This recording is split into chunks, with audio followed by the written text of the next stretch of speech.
Call the meeting to order. I'm trying to find my notes here.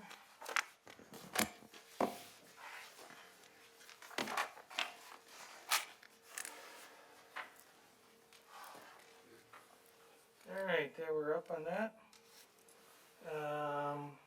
So City Clerk, if you can do the roll call, please. Mayor Pro Tem Betancourt, Here. Councilmember Carrillo, Present. Councilmember Loa, Here. Councilmember Bishop, Here. and Mayor Hoffbauer. Here, for the record, Ms. Betancourt is participating remotely pursuant to AB 361. Public comments, now's the time for participation. If you want to speak on an item not listed on the agenda or listed on the agenda under the jurisdiction of the council, if you're on the phone, press *9 to raise your hand. If you're attending by personal computer, click the raise your hand button. There's a 3-minute maximum. Mikey? Yes, we have one caller with their raised hand. Caller with the phone number ending in 462, we will be unmuting your microphone. Caller 462?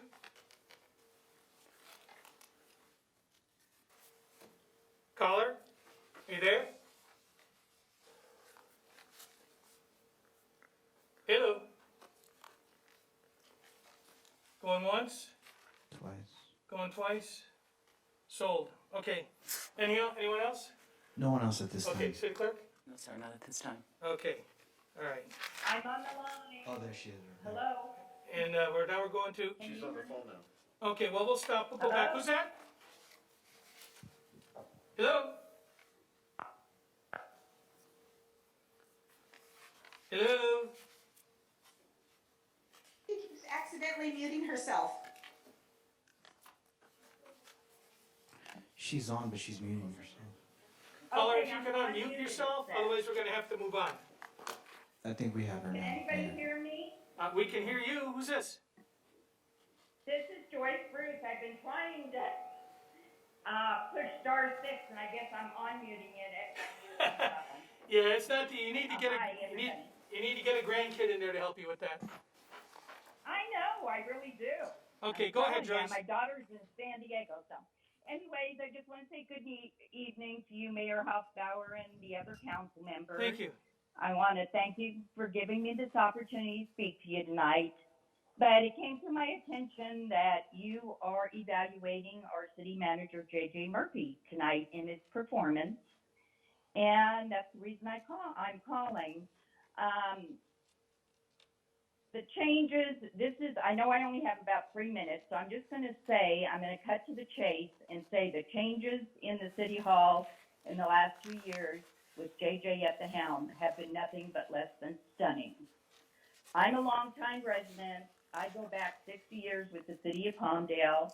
I've seen a lot of, past city managers, and, JJ I would put up there on the top. That's the way I feel about it. And one of the reasons, I'm just going to go by real quickly, but what I like about JJ and my observations of him the last couple of years, he's invested in our community. He lives here, he works here, his wife works here, his kids go to school. He's been an exceptional leader and role model for his team and his staff. His work ethics are amazing and very inspiring for all his employees. And I just want to say, JJ, cover your ears if you're there. He has integrity. His word is his bond. He's approachable. He's open to solve problems and new ideas. And Palmdale cares. That's our mantra, right? JJ cares. He's involved in our community. He attends events, functions, even on his days off. And so I just want to go into the main reason I called, because in the last couple of years, there's a lot gone on with our family, the city. We've been in a 2-year pandemic, and so we've all had, our hardships. But I don't like to look back, but I just know that all of you council members, you were involved with it too, and I don't want to take anything away from any of the council members there, because I know you were instrumental in settling our dispute with the city. And I appreciate everything all of you have done too, but JJ, he was on the front line, Okay, in you're gonna- negotiations. Joyce, you're gonna have to wind up, time's up. Okay, the second thing is fast forward. Right now, we have a major project out at, Fort Point. And I had a long, lengthy discussion with the project manager, Time. Rob Okay. Shaver. All right, this, And I just want to say, just quickly. Oh, okay, the timer cut you off. Joyce, get back a hold of us and let us know what the issue is, okay? All right, City Clerk, you have anything else?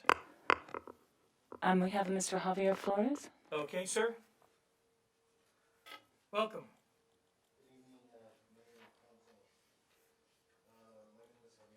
And I'm here representing Pueblo y Salud today, and as project director of that agency, I just want to tell you how much we're thankful for JJ. We understand he's being evaluated today, and I think it's important to come on out and say this.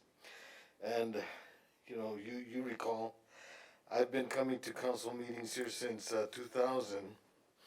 And for the past 21 years, I've encountered 3 or 4 city managers. None of them have been like JJ. And the thing I like about him the most is the fact that he's accessible. It doesn't take a month to get a meeting going with JJ. He'll do it in a couple of days.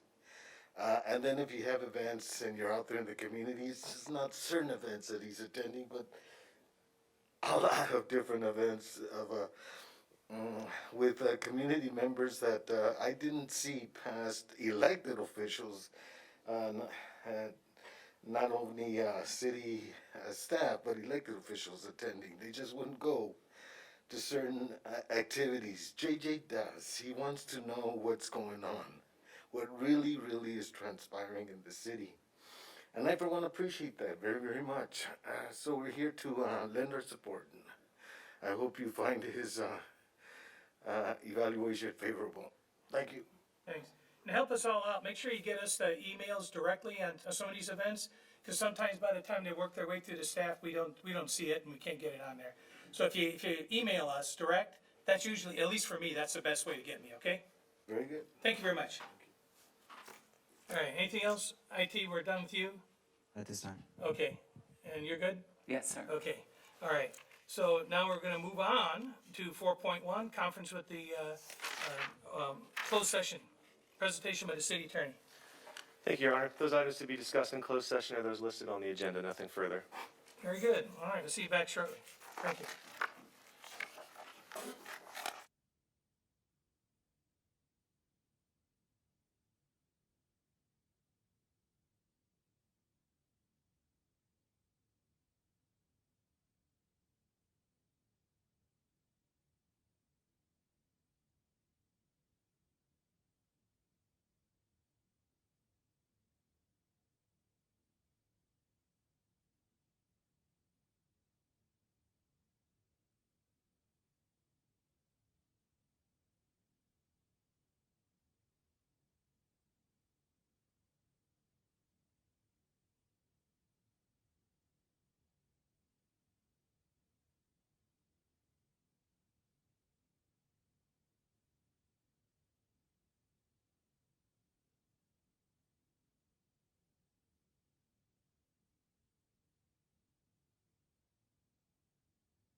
Out the 5 o'clock special meeting, if we could, so a couple of admonishments. We've had some concerns and complaints raised. So if you can maintain your proper social distancing out there, we got to limit the number of people that are in the room. And Health Department is going to come in here and empty this place out if we don't do it right. So please help us be able to conduct the meeting, but public being able to come in, okay? If we don't do that, it's going to create a problem, and if we have too much racket, we have to suspend the meeting until we can get it back under control, okay? So help us out so we can do that. All right, City Attorney, can you please report out on the closed session items, please, sir? Yes, as of the closed session, all members of the council were present and able to participate on all items. As item 4.1, conference with real property negotiators, the council will provide an update on this matter and provide unanimous direction to staff. There's no further report at this time. As item 4.2, public employee evaluation, the council has completed the annual evaluation of the city manager and on a 5-0 vote received a positive evaluation. There's no further reportable action at this time. As to item 4.3, conference with legal counsel, initiation of litigation, the council has provided an update on this matter and gave unanimous direction to staff. There's no further reportable action at this time on this item, and that concludes my report. Thank you, sir. Okay, so we will call to order the 7 o'clock meeting. We'll have a pledge of allegiance and a moment of silence in honor of our troops. I've got, Sky, can you come up, our Human Rights Committee member here? Can you please lead us in the pledge? Put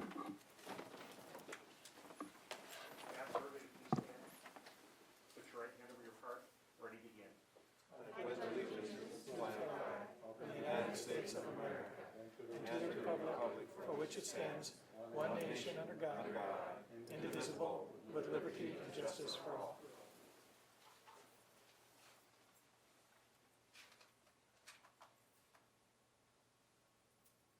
Thank you. And ladies and gentlemen, Sky Jung is our Human Rights Commission member there. So thank you for being here tonight, Sky.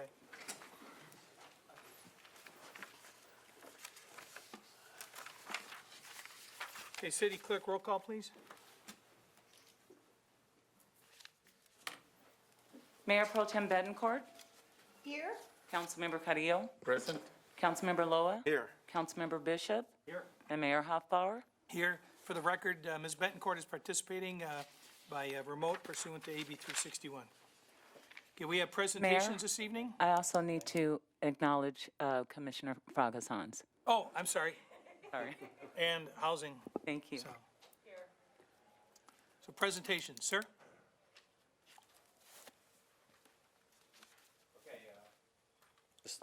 There we go. Good evening, Mayor and Council. I'm here to present the Warrior Award as we do once a month, and it's my honor to bring up Micah.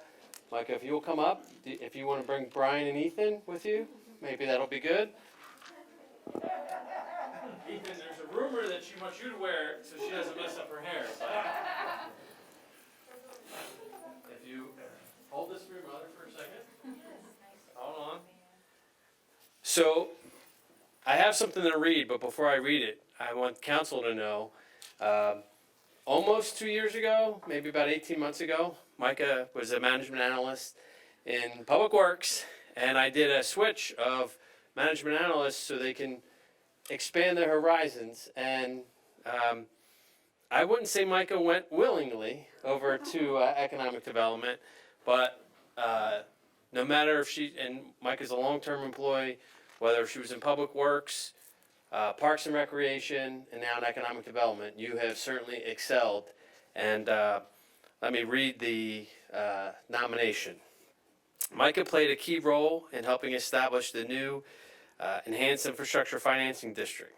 Over the past year, Micah worked tirelessly with the city and LA County staff to work through the intricate EIFD formation process. Over the past few months, Michael also worked directly with the Public Financing Authority board members to host a series of public hearings and meetings to discuss the proposed EIFD. As a result of Micah's hard work, the Palmdale EIFD will help fund over $178 million of infrastructure projects. These projects will help attract private sector investment and accelerate new development in underdeveloped and undeveloped areas of the city. This will ultimately lead to new businesses and jobs being created for our local residents. Although the Palmdale EIFD could not have been established without the help and support of the City Council, the County of Los Angeles, and various city departments, Micah deserves a lot of credit for spearheading this effort. Through Micah's efforts, the Palmdale EIFD is now the largest EIFD in California. I appreciate Micah's leadership and dedication on this project and would like to nominate her for her Warrior Award. And that was from her director, Luis Garibay, who's in the back. So, Luis, why don't you come on up here yourself? He's got better hair than me. And Micah, I'm honored to give you the award. You want to put it on your mother's head? There you go. Says general comment.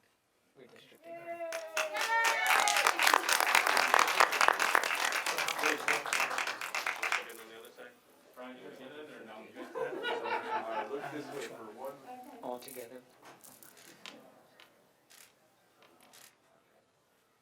Micah, would you like to say anything, or you good? You got it? Okay. One more time? Sorry. You can take your.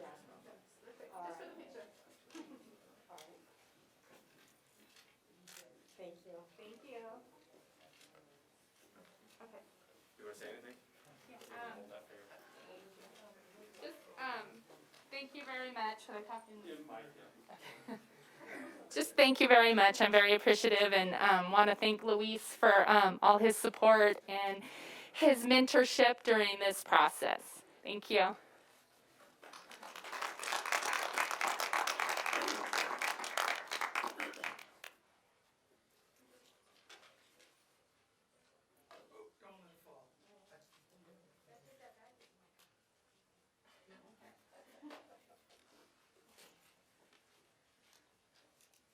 All right, thanks, everybody. So, we're gonna have a proclamation, on, Human Rights Month. Commissioner, can you come up and join me for this?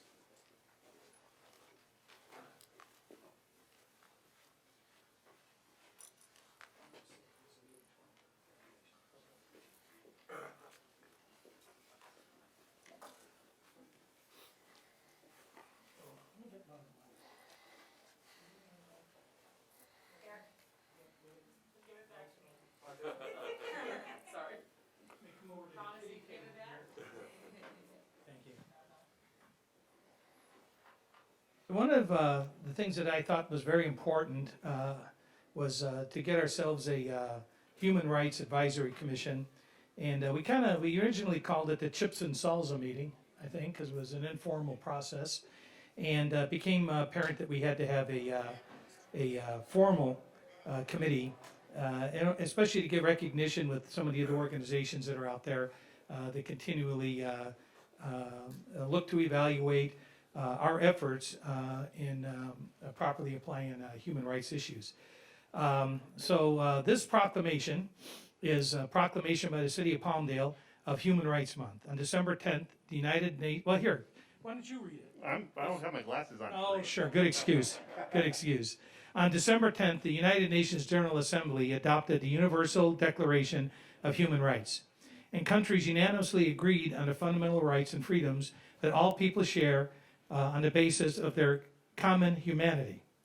And all members of the community benefit from a diverse, equitable, accessible, and inclusive programs and policies. A lack of equitable opportunities impacts the well-being and success of marginalized populations and leads to disproportionate life outcomes. We condemn oppressive institutions and perpetuate inequality and prevent vulnerable people from flourishing. The City of Palmdale recognizes a continuing need to diversify our staff, our resources and services in order to meet the needs and the priorities of the community.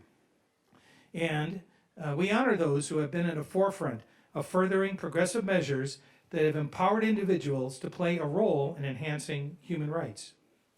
So the Human Rights Month serves as an opportunity to increase awareness and to have ongoing dialogue surrounding diversity, equity, inclusion, accessibility, and belonging.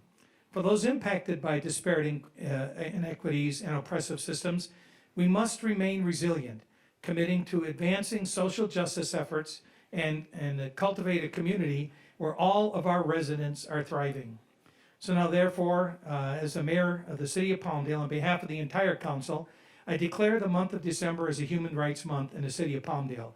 I encourage all members of our community to study and advocate for the goals put forth in the United Nations 2030 Agenda, and to that end, that we address and establish actionable resolutions for deep-rooted forms, to address deep-rooted forms of discrimination that affect vulnerable people in our society.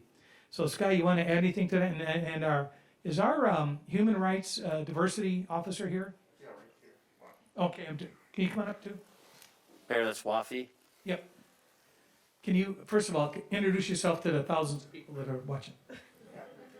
Hi everyone, my name is Wafi. My pronouns are she, her, hers, and they, and I am the city's new diversity, equity, and inclusion specialist. So I hope to work with the city staff and also the community to move forward in furthering diversity, equity, and inclusion efforts to make sure that every member of our community is living and thriving in our city. Thanks very much. Now I want you to come on over and stand next to Sky, and I'm going to have Sky introduce herself and tell us a little bit real quick here. So we're here for a minute. Good evening, my name is Sky Chung. I'm a member of the Human Rights Advisory Committee for the City of Palmdale. My pronouns are she, her, hers. And I want to start off by thanking the council and Mayor Hoffbauer for appointing me to this wonderful commission. And we're just now starting off on our work, now that we have Wafi here to help guide us. But we're looking forward to doing a lot of great things in the city. And I want to thank you all for coming out tonight. And thank you, Mayor and City Council, for this wonderful proclamation. Thanks. All right, there you go.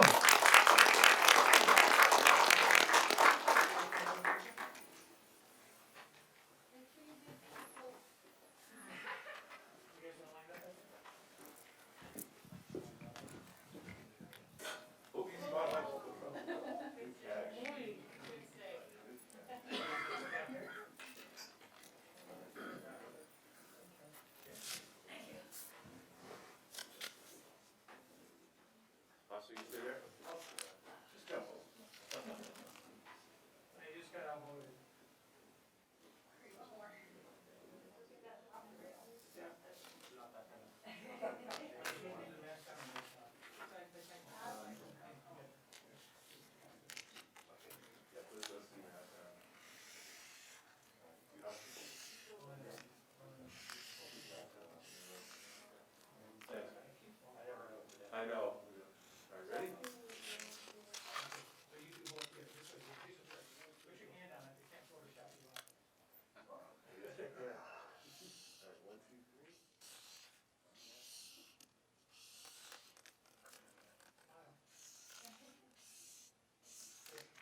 Great, thanks very much.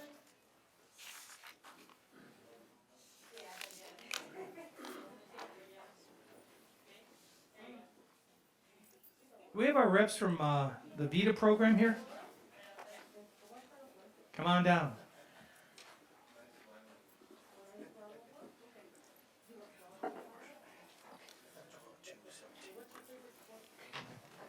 Good, good. It's good to have you guys here again. And I understand you have, is it? Okay.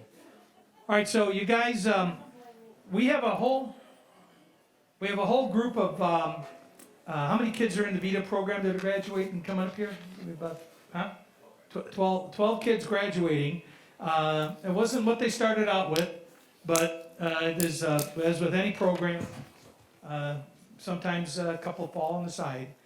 Now I'm going to tell you guys something. I got 2 amazing emails, and one of them was from a mom.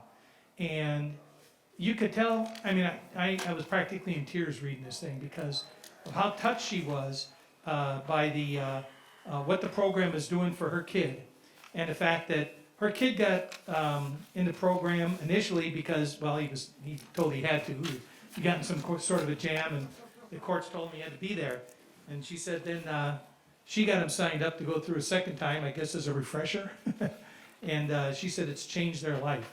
And I've gotten a couple of emails like that from the folks that we had the opportunity to meet out at your family day. And that was just an amazing opportunity. So can you tell us a little bit more about the Vita program and what happens and why this is a positive exercise for these kids? Good evening, Deputy Garcia, Palmdale Sheriff Station. So the program is consisted of 16 weeks. They meet twice a week. Wednesdays more like a council night for the participant and the family. We have doctors on scene. Now everyone besides the deputies is a volunteer. This program will not work without the volunteers, but the doctors there, the other volunteers that come and help out. We help mentor the kids, counsel them. Saturdays is a academy portion where they get drilling, kind of like a boot camp semi for them. And throughout the process, we do home checks, school checks, just to reinforce what we're teaching and what they're getting taught at home. So it's a 16-week program, and we just, like the mayor said, there's so many success stories that are out there. And we just thank you for the recognition, and we just hope to keep putting the word out there for Vita and the youth that are for Palmdale to keep pushing the program and keep involving the kids so we can help them out. Well, I've been out there and I've been over to the school and they brought those guys out there, and it's great when we're out there doing those desert cleanups to have a bunch of strong backs out there to help us out. So that's a big help. So who do you want to have say something next? You know your crew here. Okay, why don't you tell us what you're getting out of this, young man? What's your name? I'm Brandon Cornejo. Okay, Brandon, why don't you tell us a little bit about yourself and what this program is doing for you? Hello, I'm Brandon Cornejo. I'm 15 years old and I am representative of Vita. Now, You're 13? 15. Oh, 15.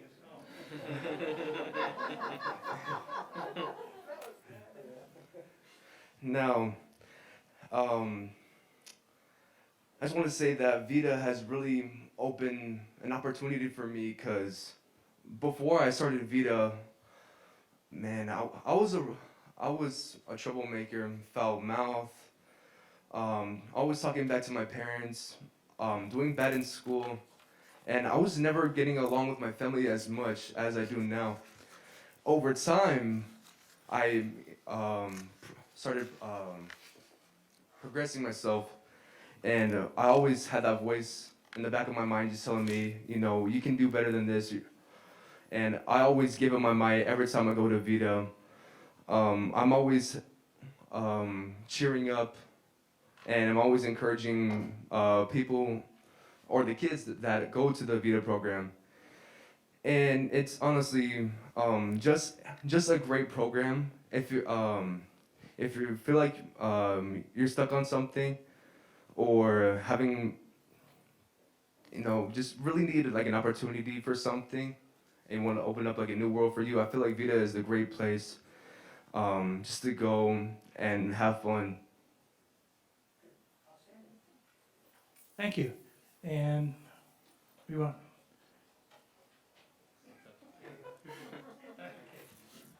I really tried to avoid eye contact. Good evening, everyone. My name is Dr. Kashira Rogers. I'm a clinical forensic psychologist. I have been with the Vita program for about maybe 10 years now. I am a volunteer there. I started off as a practicum student, which was part of my doctoral program, providing free counseling to families and at-risk youth. And I never left. I'm a firm believer in this program. I've watched children come in, just like Brandon, that struggled in our community, right? We are all, most of us are parents in here. We know that there isn't a lot to do in the city of Palmdale. All right, good. So our youth tend to find things that are not so productive. Being a part of the Vita program, we take these guys and take them out of Palmdale. Most recently on Veterans Day, we took them to the USS Iowa, and they had an opportunity to clean the ship, something that most of them have never had an opportunity to do. You'll do that every day. So as I was saying, being a part of this program, great, great. It's an opportunity to give back to the community, and I enjoy it. I plan to do it for many, many more years. Okay. Hello, I'm the parent of Brandon Cornejo. My name is Luis Cornejo. I want to thank Deputy Garcia and Dr. K for taking the time to give the intervention to some of these kids for that change that they need. And these 14 weeks have not felt like 14 weeks because not just myself, but I think I can speak for my wife. We've learned a lot from them as well. So, yeah, I just want to thank you guys. Okay, Mom. Good evening, my name is Caroline Reyes. I am Brandon's mom. And I think as a mom, I have a lot to say, but I know we're in a short time. But I do want to appreciate and I want to thank you for inviting us. And I want to thank Vita, Deputy, and Dr. K for their hard work. And I've learned so much of this program. I've learned a little bit for myself. I learned to defend and myself in matters of everything and of life skills. And I've learned a lot, and this is a great program for any children, for any adolescents, children to be involved in. And I can only speak, my son is here to show you. And just to let you know that my son is autistic with the Asperger's syndrome. And if he surely can do it, anybody can. Thank you.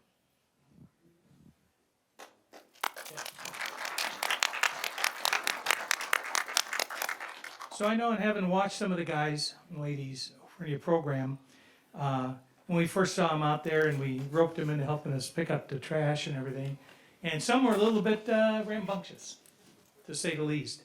And to see the transition over these few short weeks of how they're buckling down, they're finding a purpose, they realize it doesn't pay off to be a jerk. And I think that's the assistance that you guys are giving to the parents with the life skills they need. These kids are growing up in a different world than we were in. And that's the reason I asked to have you guys here. I was originally going to do the deal with so we can get the graduation certificates, but that's the ceremony that's coming up. We're going to be there. We're going to hand those certificates individually to each one of the kids there. But I thought it was important to hear the story, for the community to hear it, for the residents to hear it, that there's programs out there for these kids. If you're having a problem, there's people that are here. What's the age group, Deputy? 11 to 17 and a half. So that's a big wide spread of these kids, but they're all about that size. Let me tell you, it's amazing. When you say he was 13, though, nobody's 15. So, but there's stuff out there. There's help for you. If you need it, it's there for you. Just make a phone call and somebody will get you into something for these guys, okay? So I'd like you all to give these guys a big hand, especially the young man here. And he's a crew leader down there. One of the youth crew leaders there with the team now. So Deputy, thank you very much. Young man, thank you so much. Doctor, thank you. And good job getting them in there. So thank you very much, okay? So we'll see you at graduation.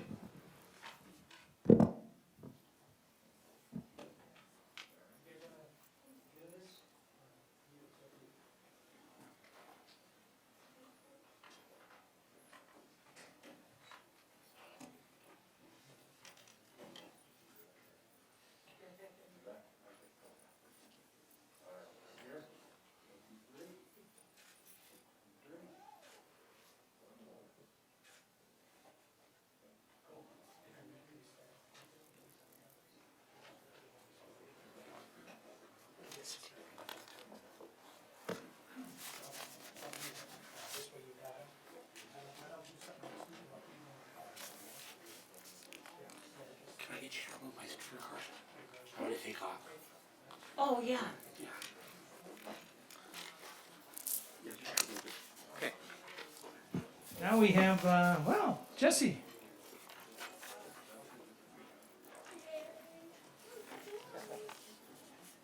So, Who's our critter this month? So cute. Boomer. Boomer. Outstanding. Boomer's a 1-year-old Chihuahua. Okay. Yes, sir. Oh, yeah. He's adorable. Yeah, he's adorable. He just wants Gonna to get be hairy, held but. up. Yeah. I got a golden retriever. This is nothing.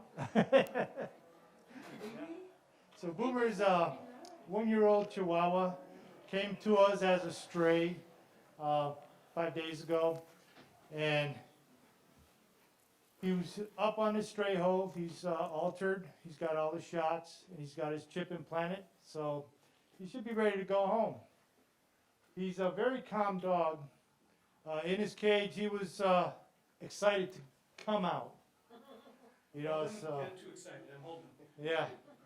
I mean, this is the way he's been all night. You know, he does need a little leash training because he'll walk when he wants to go someplace, but when you want him to, you know, do things, then he stops. But as you can see, he's a very calm dog right now. And once he probably becomes relaxed in a home environment, he'll show his Chihuahua traits. He's available. What can people do if they want? If they want Boomer, anybody else over there? You can call the shelter, make an appointment. Usually it's best if you look on the website, take the animal's ID number down, and call the shelter, make an appointment to do a meet and greet with the animal you're interested in. Or they have the outside areas where you can kind of walk with them and stuff. Yes, right? Yes, we have meet and greet areas where you can socialize with the animal. And also you can make an appointment to walk through our adoptables and pick out your new friend there if you want. And I know that Carrie over in Public Safety, are you standing in for it today? I am. Okay, why don't you grab it and tell us about all the wonderful party gifts that you get. Yes, thank you, Mayor. So I'm standing in for Carrie German. My name is Abner Diaz. I'm with Palmdale Public Safety. What we offer to anyone who adopts one of our featured pets or one of our council pets, every Friday we have our what we call Four-Legged Friday, and you can find that at our Palmdale Public Safety Facebook page. We offer tons of goodies. Some of the things that we want to make you aware of is that this month the Palmdale Animal Care Center is hosting or having a Home for the Paw-Days. You're right. Yeah, it's a feature that they're having for the whole month of December, where all the adoption fees, microchip, spay, neuter, and vaccinations are covered.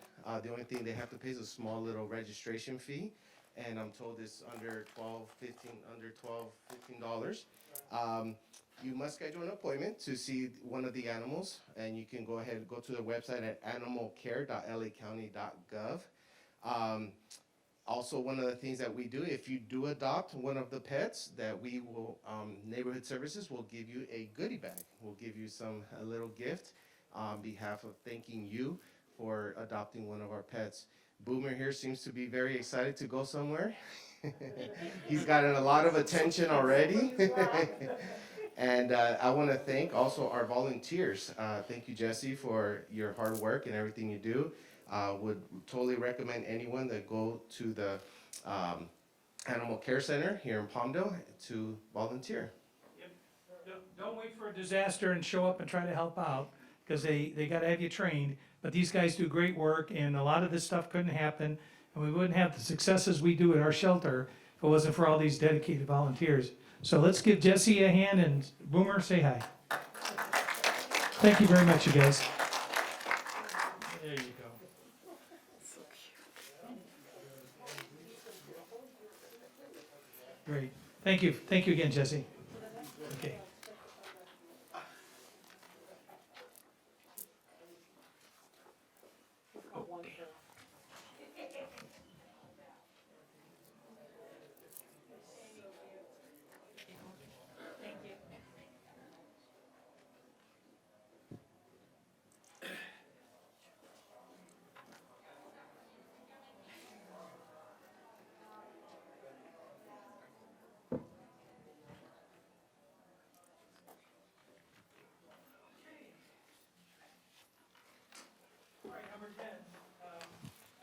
got a motion to waive full reading of resolutions and ordinances on the agenda tonight. So moved. I have a motion by Mr. Loa, Second. second by Mr. Carrillo. City Clerk, call the roll. Mayor Chair Hoffbauer, Yes. Mayor Pro Tem Vice Chair Betancourt, Yes. council members, directors, commissioners, Carrillo, Yes. Bishop, Yes. Loa, Yes. and Fragasons. Yes. Motion carries. So ordered. All right, now we have time for public comments. I see that we have quite a few comments in there. We're gonna start with non-agenda items and then move through it from there. City Clerk, how many do we have for non-agenda items? We have one, We have one, okay, and that is, and we also have two online. okay. All right, So the first one is for redistricting, and that's Mr. Javier Flores. Mr. Flores. And what's the next one? The two he's got? The next one is for 12.2, and Ms. Diane Betts. 12.2 is the housing authority item. Okay. All right, we'll call that one when we get to that. Okay. And what's the next one beyond that? Two online. Okay, do they have items? We can't see the items Okay, you online, can't see that, okay. so. All right, we're still waiting here. Sorry. Why don't we go with Yeah. your first online person, please? Participant by the name of Steve Hill, we will be unmuting your microphone. Mr. Hill. Can you hear me? Hello? Yes, sir. You Go can ahead. hear me? Yes. Yeah. I'm as a 15-year real estate appraiser, I've noticed that on the west side of Palmdale, specifically the Rancho Vista area, an area that was developed by a friend of mine named Greg Anderson, who passed away some years ago. Why is there no multifamily housing over there in Rancho Vista, in West Palmdale? A specific plan, and we can get that information back to you. Because I remember one was a condo. I think they have the infrastructure for it. Was supposed to be built, and it was somehow rejected. But the way I look at it is, it's like a form of redlining when you're keeping multifamily housing units out of a specific geographic location. Okay, is that it? That's So, it. okay, good. All right, so when you take a look at the specific plan and the amendments to it that were brought forward by the developer, that can clarify it for you. So we'll be happy to have you come into planning and we can show those documents to you. Thanks. IT, who's your next speaker? Participant by the name of Marcos Alvarez, we will be unmuting your microphone. Okay, Mr. Alvarez. Good evening, everybody. As the previous caller just indicated, I'm trying to see the whole picture in its totality and the history of our up-and-coming Palmdale Cares city. So with that said, let's just take for a moment, if you have your average employee who's just trying to survive, a nurse, a teacher, single parents, and they want to improve their livelihood. People come to this city to improve their livelihood. And if I'm in that situation, yeah, I'm going to look on the east side, I'm going to look on the west side. So the question is, if we want to be that city, that city of the future that has 1/3 of lower median income, 2/3 of median income, and then they can all live together in harmony, right? We could be that model city for the future of California. So I would hope that if this resolution comes to vote today, that we truly are looking out for the best interests of all citizens of Palmdale. Thank you for your time. Thank you, sir. Participant by the last name Flores, we will be unmuting your microphone. Speaker Flores. Yes, can you hear me? Yes, Can you hear we me? got you. Oh, all right. Yes, Javier Flores here. Oh, Thank you we for already had the you. opportunity. Oh, we already had you. Didn't we have Javier Flores? No, No? Oh, I'm sorry. Go ahead, sir. Mayor, I'm sorry. I submitted a card, but I did not attend the meeting personally. I'm calling in from the office. Good. Okay, go ahead. All right, so the issue I wanted to bring up has to do with the technology that you have available for the residents of Palmdale to get involved with the redistricting process. I'm sorry to tell you that it's still glitching.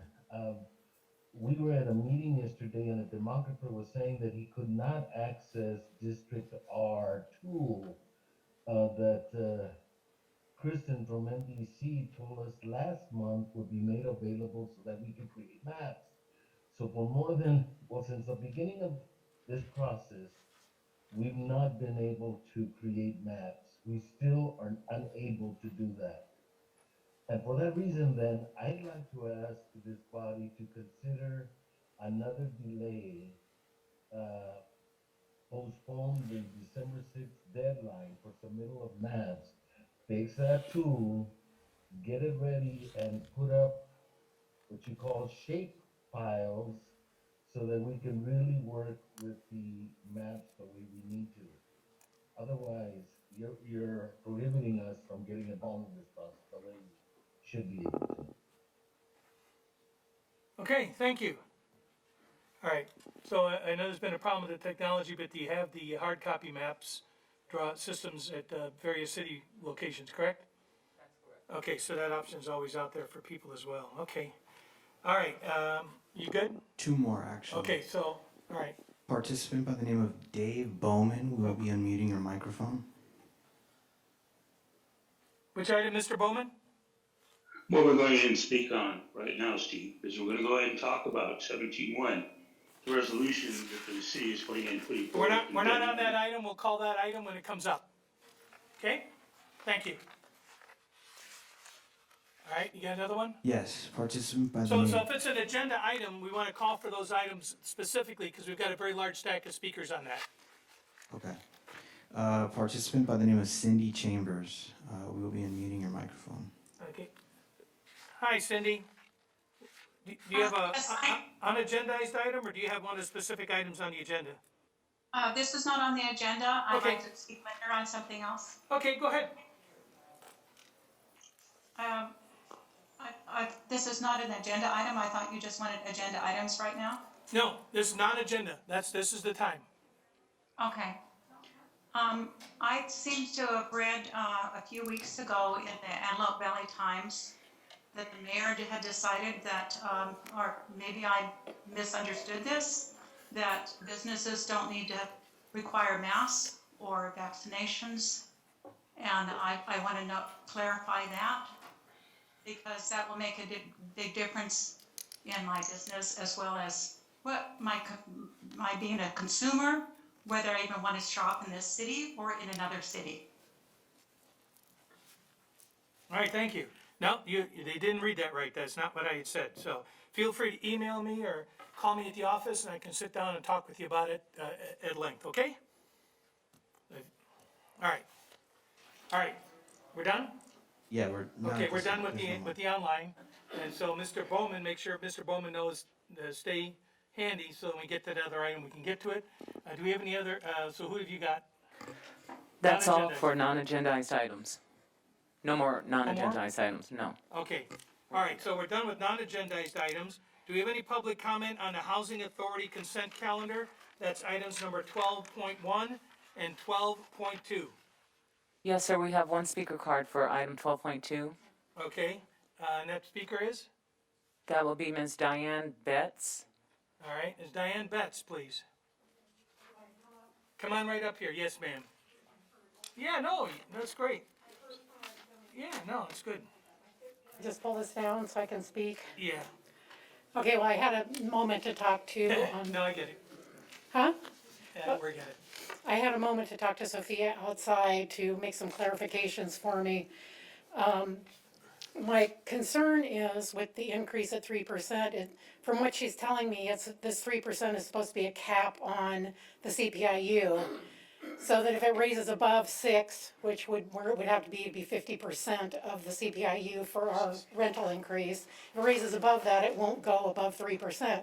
Unfortunately, the problem that I foresee is that the verbiage that's actually being presented doesn't say that. It says we want an increase of 3%.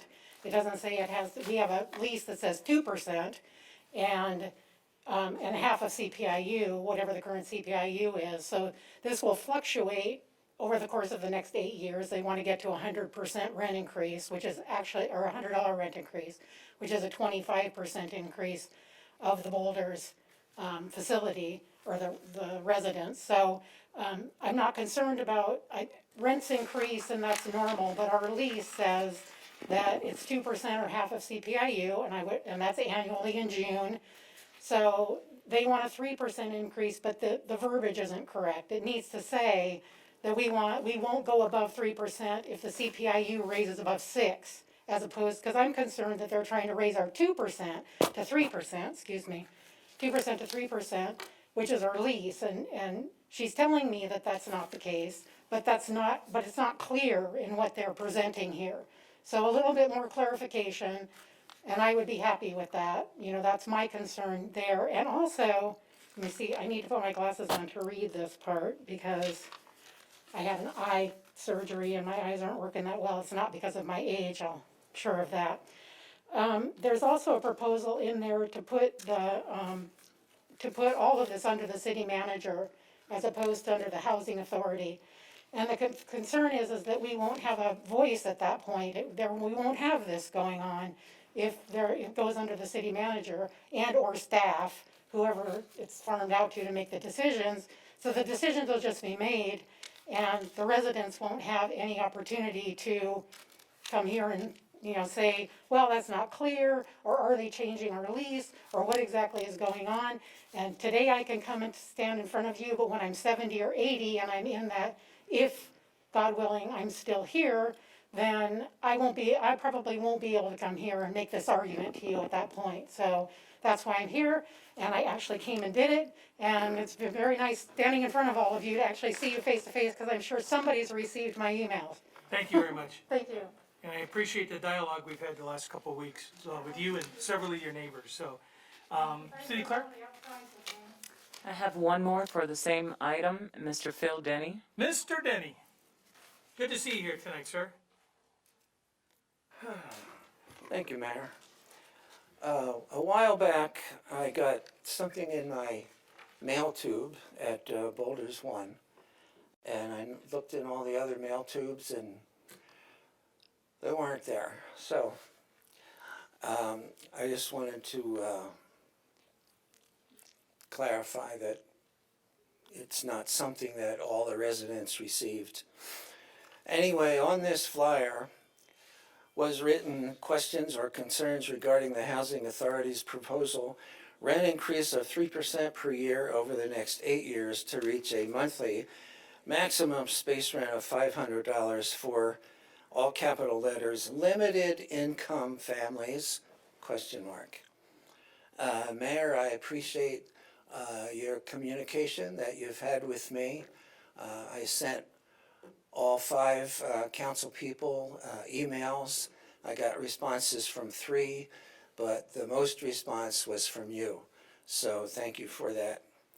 I want to use one thing that you said to me, and I think it's a good thing. This is when we talked on November 25th, you said that we have an ordinance that compels all mobile home parks to submit proof of need for a rent increase and prevents price gouging for other services and utility issues.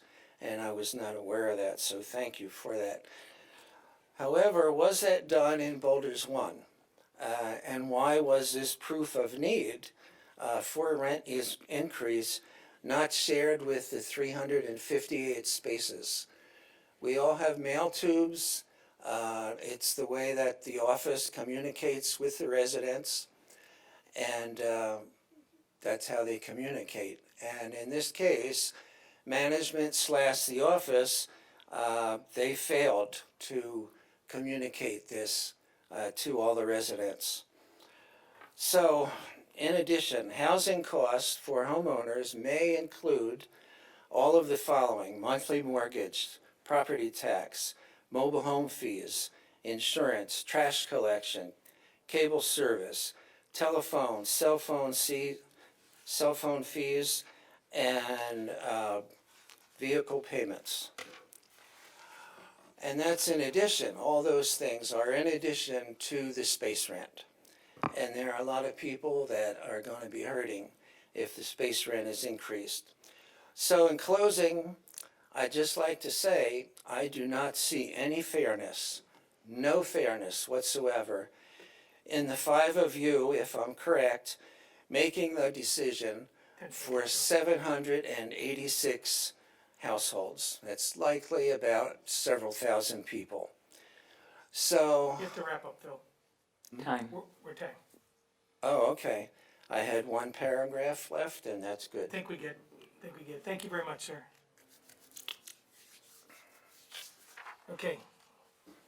City Clerk? The next stack would be for item 14.3. We're not there yet on that one. So is there anybody else who's looking to address consent calendar item 12.1 or 12.2? 12.1 is the annual report, or 12.2 is the rent adjustment at the mobile home parks? Not at this time. No, okay, so I need a motion to close this public hearing for those items. I got a motion by Mr. Lola. Second. Second by, okay, you got a second? All in favor? Aye. Anybody opposed? So ordered. Okay, so we have the Housing Authority. I'm sorry? I think she just said aye. Okay. Yeah, we get that technology. Yeah, sorry, there's a delay. Yeah, I apologize. I know, yeah, come out to my house, so, it's horrible. Okay, so I'd like to pull 12.2, and I'd like to make a motion to approve 12.1. So, second? Okay, I have a motion and a second to, City Clerk, can you call the roll on 12.1, please? Mayor Chair Hoffbauer. Aye. Mayor Pro Tem Vice Chair Beardencourt. Mayor Chair Hoffbauer. Mayor Pro Tem Vice Chair Beardencourt. Yes. Chair Hoffbauer. Okay, that's it, delay. Okay, continue. Council members, directors, commissioners, Carrillo, Aye. Bishop, Yes. Loa, Yes. and Fagasans. Yes. Thank you. Okay, 12.1. Okay. So 12.2. So, Mayor, yes, before discussion, I need to recuse myself because this actually affects me personally. And okay, is it, if it's a park-wide issue, does that still apply? Because that's why we have these folks on the board. Yeah, because it would affect her space rent. What's that? It would affect her space rent specifically. Yeah, So for issues such as this, I would say it's too close. okay, all right, we got it. All right, so, I've had a couple of discussions with the staff on this, and a whole bunch of discussion with, different residents on this issue. A lot of them just said they just can't make it out to the meeting and to hear, and that, that there were like handfuls of people at the community meetings, but here's the problem that I'm having with this item. We've spent $500,000 or more suing private mobile home facilities for things like cable rent, you know, cable services and stuff like that. With all the money we've spent on that, and then we're not asking ourselves to be subjected to the same rationale, scrutiny, and public process through the Mobile Home Rental Review Board. So I know there's going to be some other comments on this, but I'm having such a big problem with this, and so I'm going to ask that this item be tabled, and the staff return this item with language to bring our city mobile home parks under the authority of the Mobile Home Rental Review Board, and any increases or changes to be approved by that board or an appeal to the city council. So that'd be my motion. I'll go ahead and second that. I also just want to say I appreciate Mr. Denny's email and comments as well. I think right now, looking at any kind of increase for space rent, given the current situation with the economy, inflation, and with what's going on in the world, I think now is just not the good time to be talking about increasing rents to our mobile homes and our parks right now. So I think I can definitely second that and empathize with what you're saying, Mayor. Yep, My comment on this is that I think we ought to vote it down tonight. Mike, I microphone. just think that my sense is that we should vote it down tonight. I agree with you, Mr. Bishop, that I couldn't think of a worse time to start doing increases in rents. I know that people are on Social Security making as little as $700 or $800 a month. And this kind of rent increase, though small for most people, is enormous for the people that have small Social Security checks. So I don't think we ought to put it over. I think the whole thing ought to, Well, I think we ought to just vote it down. I actually agree with you, but I want to make sure that it just doesn't go away and then just show up on an agenda later. That's why I'm asking that, I'll amend that to what's the language you want to use here, to decline this, the staff recommendation. But at the same time, I still want it to come, I would like to see it come back so that, you gotta walk the walk. And if we're telling all these other mobile home parks, you know, you have to justify this and you can't charge for that and these kind of things. But you're absolutely right. You know, my mom, you know, was living on Social Security and, you know, she'd get a rent increase at her place and it was like, you know, what do I eat now? You know, cause a couple of bucks can be a big difference. So, I'd be happy to amend that, to deny this at this time, and that the staff return with language, the language like I stated, to bring it under the Mobile Home Rent Review Board with increases pursuant to to that policy. I've also spoken consistently that we are too often as a council readily agreeing to transfer our authority and our policy-making powers to staff. And that's exactly what this thing does. It makes it easy on us, Yeah. but it's not good for the community. Right.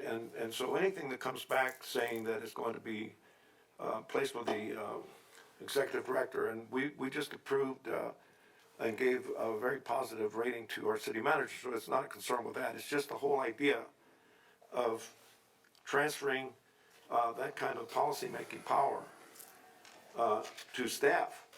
And I've spoken about that repeatedly. And so, to me, this ought to just be turned down. You want to bring it back with the staff report, so long as it doesn't include authorizing the executive director or designee to review and determine future increases. If it comes back with that, it's a non-starter as far as I'm concerned. No, I agree. That's why I specifically stated to bring it under the Mobile Home Rental Review Board process, and those increases are to be reviewed and approved by them, or I believe that if it can be appealed to the council, is I believe the way that process works, but that's, and I get that we haven't had an increase in there in a lot of years. It's not their fault that we haven't done an increase. And if staff didn't feel there was an increase warranted, or all of a sudden they had an epiphany that an increase was needed, great. But, I don't wanna, I've had way too many people that were concerned.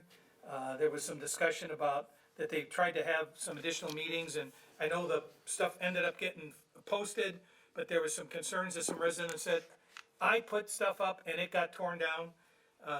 They don't know who did it, who knows? But anyways, So what's your did you wanna add anything in on that? I do. I actually want to ask if staff can look at a potential grant for senior housing. I know that we had housing grants, and there were funds for that, and I believe that there'll be more funds coming in, if I'm not mistaken. If there is a chance to have more housing relief for our residents, I think that we should pay specific attention to our seniors. Like you said, a couple of bucks do make a difference to them, and if there is an opportunity for us to look into more housing relief grants, I'd like to ask if the council would consider giving some Yeah, I think direction that's a to great look idea, at, yeah. look at specifically applying those grants for seniors. Yep. I think that's something that we owe to our senior citizens, and I think that's I something that think we that's a can. great idea, yeah. Laura, did you wanna add anything on this? Yeah, I have serious concerns about delaying this because of the fact that we haven't had an increase in so long.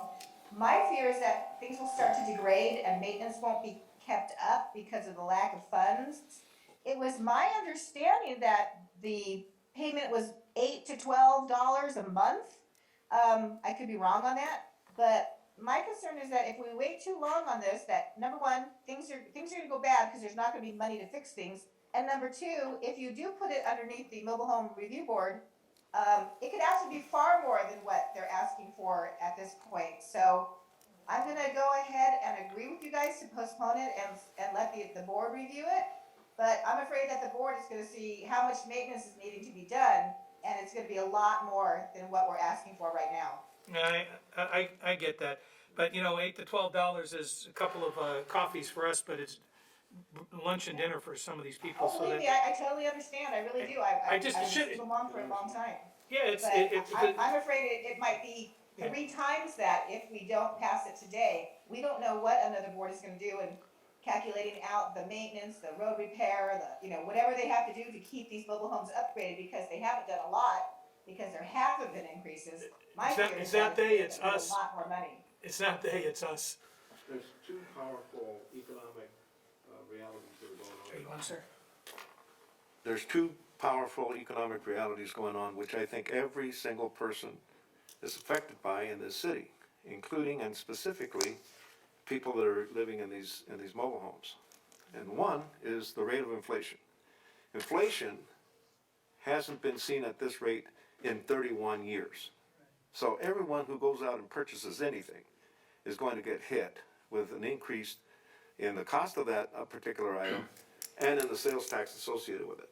The other thing is, we approved, and we asked the people of Palmdale to approve a 3/4 cent increase in sales tax for the city of Palmdale. Everyone in Palmdale will be affected by that purchases anything. So I just think that the economic reality right now for this is just wrong. And I just think that it ought to be turned down. You want to bring it back to see whether that committee can review the rents.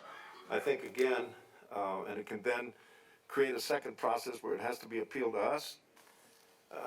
I think it ought to be, people can come in under proper circumstances as they are now to voice their opinion, as Ms. Betts said, and I don't see any reason to change it. Well, the and reason I certainly don't see a reason to increase it. Yeah, I don't either, but I just think that we always have the opportunity, that's why I specifically added that the increases can be reviewed by that board, but that can always come to the council subsequent to that review, because specifically these are our mobile homes, these are the cities, and it wasn't their fault that we delayed the process. And So- that's correct, I agree with that. But the other thing I wanted to point out is, this is a small amount of money as far as the city budget is concerned. Now, we're asking the people of Palmdale, which they're already paying, is this increase in sales tax. There has to be funds available to address this issue out of the increased taxes. I mean, we talk about this money, we told the citizens of Palmdale that this money was going to stay under local control and that we would have control over it. Well, here's an area that we could invest in. Yeah, I think that's something that's absolutely we should look at. Can I add something, Mayor? Yeah. To what Mayor Pro Tem said about the maintenance and how critical it is to be able to maintain the properties. For private development, we ask private owners to maintain their property. The housing authority owns the property, so I think that, in all fairness, when we go out and cite properties that are not maintained, we open up a court case, and then they have to maintain it. The housing authority owns the property, so it's the housing authority's responsibility to maintain those properties, and the $12, $13, whatever that is.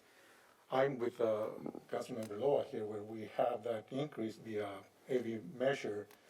I think that we can find a way to have that property maintained for the lack of the $12 additional or whatever that is for the residents of the boulders. Yes, Mr. City Manager. Yeah, I'd like to. Yes, go ahead. So, first off, I never desired to be the end-all be-all. I think staff was just trying to make it I get it. easier, Yeah. right? So I think I hear you loud and clear. What if the staff brought back a compromise that said, we're gonna look for either a grant program or going to the Measure AV budget to put money in for, it's gotta be part of the things we advertise, and I think we talked about support for seniors. So we'll get there. I hear loud and clear the rent review board. Thank you. Like, no Well, I problem just there, think- Richard. This is not something I was No, trying to wrestle for. I just think it's. I wondered about that. It gets really difficult when people are saying, why didn't it, why are we just getting a notice of this increase as opposed to, aren't you suing these guys? So, the third compromise that I would ask is, we'll bring that back, but can we bring back to Mayor Pro Tem's point, the increase starting in the future? So, or it would go to the board in the future, or do you just want it to come back and? No, I don't think we should penalize them because we put it off. We need to figure out a way in the interim, but I want this to follow a similar procedure that when a Joe investor has his mobile home park and he's gonna do something, I mean, good God, just think about, it's probably been over $500,000 that we spent over the last few years. I don't know the exact number. I know the one last time we checked was over 400,000. But, you could have done a lot of maintenance on our stuff for that. So I think somewhere we'll find the money in the interim. We hear you loud and clear. We'll come back with a rent review and we'll take the rest of the comments to heart. All right, so there's a motion, a second. Can we go ahead and take a vote on that? And with the provision, like the city manager says, they're gonna look at these other items for us. So, City Clerk? Mayor Pro Tem Vice Chair Betancourt, Yes. council members, directors, Commissioner Carrillo, Yes. Bishop, Yes. Loa. Give me a moment. Mr. Beck, Yes, sir. what is the exact consequence of this motion? Exactly? I would direct staff to see if there's a fiscal impact, because the way that it's written now is it's just coming back and we'll No, I'm change. talking about this motion to put it over for whatever the To bring back the language to put this under the Mobile Home Rental Review Board. So the way that I have the code open now is that our code allows for permissive rent increases, and then private landlords or any landlord would go to the rent review board for a special rent increase that's beyond the permissive increase. And That's so the existing. That's the existing. What I'm hearing law. now is to change it that All right. any increase would go to the rent review board. Because I believe that this matter ought to be turned down outright tonight. I vote no on this motion to put it over. Okay, And Mayor Chair Hoffbauer. aye. It carries 4-1. 4-1-0, right? Because, Correct. okay, all right, good. All right, so I think we can adjourn the Housing Authority at this time. And we will go to the item 14, the City Council consent calendar. So all matters on the consent calendar can be enacted under one motion unless an item is pulled by the council. Do we have any public comment on items 14.1 through 14.8? Yes, sir, we do. We have several comments actually, we have about 35 for 14.3. And we have about 18, I'm sorry, take that back. That's the only one in consent that we need to address. I'm gonna pull 14.2. Yeah, 14, which one? Point 2. And I'm gonna pull 14.3. Okay, I so wonder we'll if- pull 14.2 and 14.3. Anything else or a motion? Motion to approve the rest of the items on consent calendar. You have a motion, do I have a second? Second. Okay, by Carrillo and by Mr. Loa. City Clerk, please. Mayor Pro Tem Betancourt, Yes. Councilmember Carrillo, Yes. Councilmember Loa, Yes. Councilmember Bishop, Yes. and Mayor Hoffbauer. Aye. Okay, say 14.2, Mr. Bishop? Just gonna recuse myself out in an abundance of caution from having done business in the past with the Valley Oasis. Okay. All right, so 14.2, anybody else have anything on this or a motion? Motion to approve. We have a Second. motion and a second. City Clerk? Mayor Pro Tem Bettencourt, Yes? Councilmember Carrillo, Yes. Councilmember Loa, Yes. and Mayor Hoffbauer. Aye. Thank you, motion. Okay, so, Before we begin 14.3, may I take a brief moment to go to the back? yeah, yeah. I'll be right back. Okay, so with 14.3, with 35 speakers, we're gonna have to, ask that either, designated speaker come forward and present the case, that if there's a designated rep, on this item, and if there is, if they don't, well then I think we're gonna have to take a look at the time. I will have to recuse myself on this item. I have been in contact with the Fair Political Practices Commission, with their advice people and with their attorney's office and with our city attorney. But because of a specific conversation with a proponent of this project, it created a situation that I was basically I've been pushed out by their action. So I will let Ms. Bettencourt go ahead and run this item, and you can take the best course of action that you feel necessary with the speakers. Okay? So thank you, and I'll be in the secret room with the music playing. So. Okay, may I take a break, Ms. Bettencourt? Yeah, I think we gave you that. Yes, of course, take your time. Okay.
Tim Betancourt, we're back sitting down. I have spoken to the members. They understand that they'll be on a time limit of about a minute, but they all want to have their voice heard. To help, Councilman Loa has grabbed the slips, and I can tell you, ladies and gentlemen, we're going to need some help because some of your chicken scratch is worse than mine. So I look at the first one, and good luck with that. So we'll do the best we can, and you guys try to help us, and we'll move forward. So, Mayor Pro Tem, does that work for you? Yeah, that works for me. And tell me again why the mayor recused himself from this? Because he lives on the west side? Anybody want to answer me? Nobody. All right, let's call for the first speaker. Come on up. I know it's an election year, so I know the mayor doesn't want to be involved in this, but let's get this done. Okay, the first speaker is Javier Flores. Is he here? On the phone? Let's unmute him and start. Participant by the name of Javier Flores. Hello, can you hear me? Are you there, Mr. Flores? Yes, I am. Can you hear me? Please start. You have 1 minute, sir. Thank you. You know, I'm very concerned that there's going to be a lot of speakers talking today and asking you to consider not allowing this project in their backyard. You're going to be confronted today with possibly making a decision that's right versus a decision that supports individuals' interests. A small group of individuals, but very voiceful. I'm hoping you do the right thing. For the longest, and you may recall, Councilman Loa, when I first ran for city council and you were part of a candidates forum with me at St. Mary's, the last issue that I brought up was the issue of a low-income housing being You have 10 seconds, sir. concentrated on the east side. 10 seconds. I mentioned that that was posing major problems for the residents of the area and that low-income housing had to be spread throughout the city. The All right. issue is that Mr. this Flores, is wrap even up, please. low-income housing. So a Wrap. lot of people are considering that and Time. looking at it that way. Time is out. Thank you, Mr. Flores. Jason I'm sorry if I mispronounced your name, but Jason Jaragolas? Jason?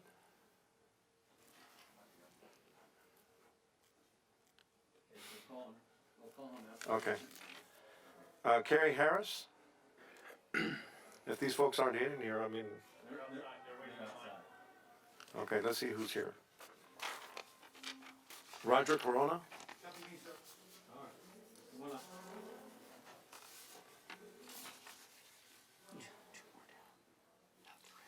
All right, sir, you have Okay. you have a minute. Thank you, Joe. Thank you, sir. Thank you guys for having this meeting, allowing us to speak on the subject. I'm here to support the project and Rancho Vista project out there. I have a very small story. I started my career as a carpenter working out here in Palmdale. That was the first job I got as a pre-apprentice. As I was told, I was sort of risk, almost not even worth spitting on. Fast forward 28 years, I have some friends here who I used to build, I used to help build hospitals, actually had something to do with the design up there in Lancaster, that medical office building. I've had a great career, and it started here in Palmdale, building that water office that we have here now. I drive by it every day, and I'm so proud, and I get to show it to my kids. I take that detour out there, but I have pride. And I just wanted to help give you an insight on that it started my career. One of my kids is on the Air Force. My kid's building the F-5, out here building the F-35. And my daughter's going to medical school to be a surgeon with the legs. 10 seconds, sir. 10 seconds. Wrap it up, So please. what I want to say is it is very important for us to have these kind of projects to keep people like myself here and build our families here and keep them here. Okay. For this project, and I support it. I want to see more of my kind here, hardworking Americans, stay in our town. Thank you, sir. Thank you very much. Carolina Corona? Can you make sure that your mic is on? I can barely hear them. Okay. Thank Is the you. mic on up here? Make sure you speak into the mic here. Enrique Apodaca?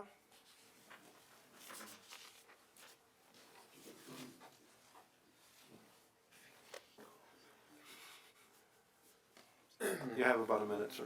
Okay. Buenas tardes, gracias por darme la oportunidad de hablar. Mi nombre es Enrique Apodaca, carpintero de 661 de Silmar. Yo estoy en favor del proyecto de Rancho Vista Apartamentos. Tengo 20 años viviendo aquí en el valle y durante ese tiempo siempre tengo que viajar. Los Ángeles, Santa Bárbara, San Diego, Ventura County. So, otra vez, si hay trabajo aquí en nuestra comunidad, nos quedamos en nuestra comunidad, el dinero se gasta aquí y pasamos más tiempo con nuestras familias y nuestros seres queridos. Es todo, muchas gracias, que tengan buenas noches. Gracias. Is there a way we can translate? I mean, I can translate it, that's okay, but if there's anybody. We're gonna call 3 names at a time? 3 names at a time, okay. Well, if they're not here. Mark Frankenberger? Right outside, Mark? Put him in a queue. Hold the next name. Daniel Hackler? And Dimitri Turner.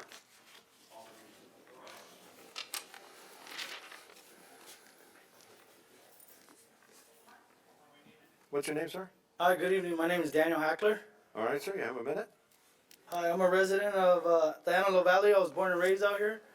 I've been a local 661 member since '08. It'd be nice to have something local instead of waking up 3 or 4 in the morning. Just to be local and not to get up so early. Let these little guys wonder where you are. And just to help all the small businesses around. Having a lot of us workers come out here, stop spending the money elsewhere, spend it here home. Thank you, sir. Thank you guys for your time. Thank you. Sir, your name? My name is Mark Frankenberger. Yes, sir, you have a minute? Okay. I live, work, and shop out here. I've lived out here since 1977. I raised my family out here. I bought 3 homes. And every dollar that goes into my pocket, for the most part, gets spent right here in the Antelope Valley. I like to eat at, go to Schooners. I frequent and shop at Albertsons. I like the Broken Bit down in Quartz Hill. You know, and I bought all my trucks and cars and everything here, and it's a great place to raise your family. And if you don't have to drive down the hill, you know, maybe for a project, the quality of life, you know, is escalated. But I think economically, just the acceleration of money that goes to when you give people up here an opportunity to make good money right here, then they spend it, you know, and then the next people will spend it, and then the next people will spend 10 it. seconds, sir. So it really is, you know, an advantage to the community, and thank you for your time. Thank you very much. Okay. Your name, please? Dimitri Turner. Yes, sir. You have 1 minute, please. How are y'all doing today or this evening?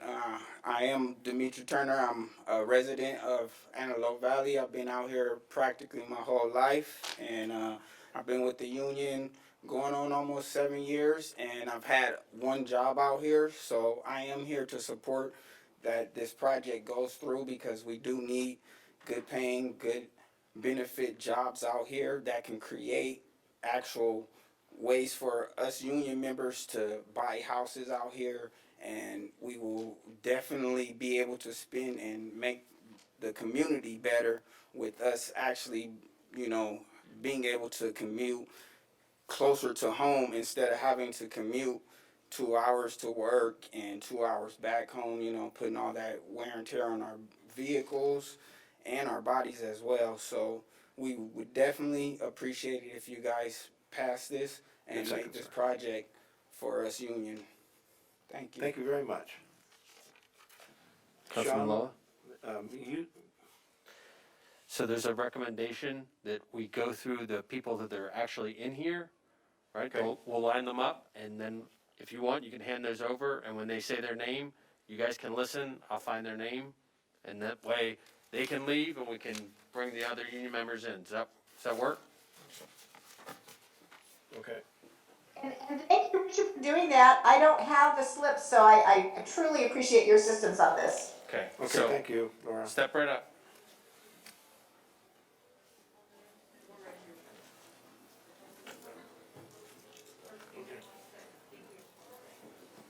Good evening, City Council.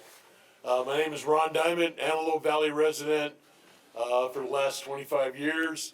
1 minute, sir. Union carpenter, 47 years. And I love this area. I love this Antelope Valley. Built a lot of industrial type projects out here when I was younger. Prisons and stuff like that. But what we need is housing. And this is a good project. And this will put local carpenters, skilled and trained carpenters, concrete, drywall, metal studs, finish carpenters, doors and hardware guys. This will put a lot of local members to work that have been driving down the hill for years. Let's put them right to work, right here at home, building this community. I think it's a great project. I'm really proud of the fact that Local 661 has gone out and made the connection. And I think it can do nothing but good for the Antelope Valley, for Palmdale. It's a great project, and I hope you guys support it. Thanks a lot.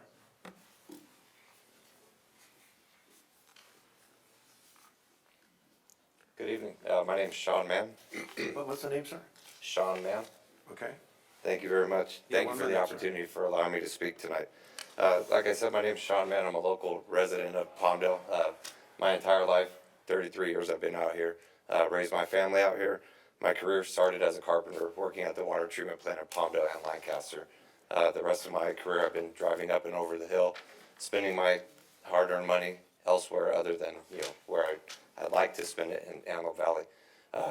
With the approval of this project, excuse me, it will bring family supporting wages, skilled and trained job access to the community members that live here.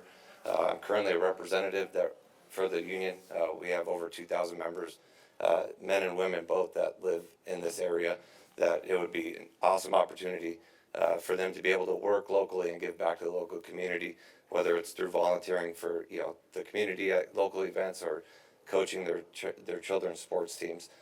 So approving this project is a step in the right direction by building this Antelope Valley and being able to give back to the local men and women of this community and work locally. Thank you. So thank you very much. Appreciate it. Thank you. What's your name, sir? Hi, my name is Victor Camposeco. Very good. You have a minute, sir. So, like I said, my name is Victor Camposeco. I'm a local resident here in Antelope Valley. I'm a union carpenter. I'm here to support the Rancho Vista apartments. Pretty much, my story is I've never worked in the area here. I've always had to drive down. Currently, I'm driving 100 miles to work and 100 miles back. So you can see that my drive starts at 4 o'clock in the morning, and I usually don't get home until 6:30, or almost 7 o'clock at night. So my time with my family is really cut down. So I'm in support for that project because it'll keep me locally, and I'll be able to spend more family time with my family, and I'll be able to spend the money that I spend to eat out somewhere else here locally instead of having to spend my maintenance and vehicle maintenance out there in the other cities that I'm working at. And pretty much my story, like I said, I've only lived here 15 years, but for the most part, since I lived here, I've never had a chance to work out here. I've never ever been able to get a good paying job, a union job out here. So my support for this hopefully will make a better life for a lot of people like myself, union carpenters that work out here in the local area. Thank you very much. Thank you guys. Thank you for your time.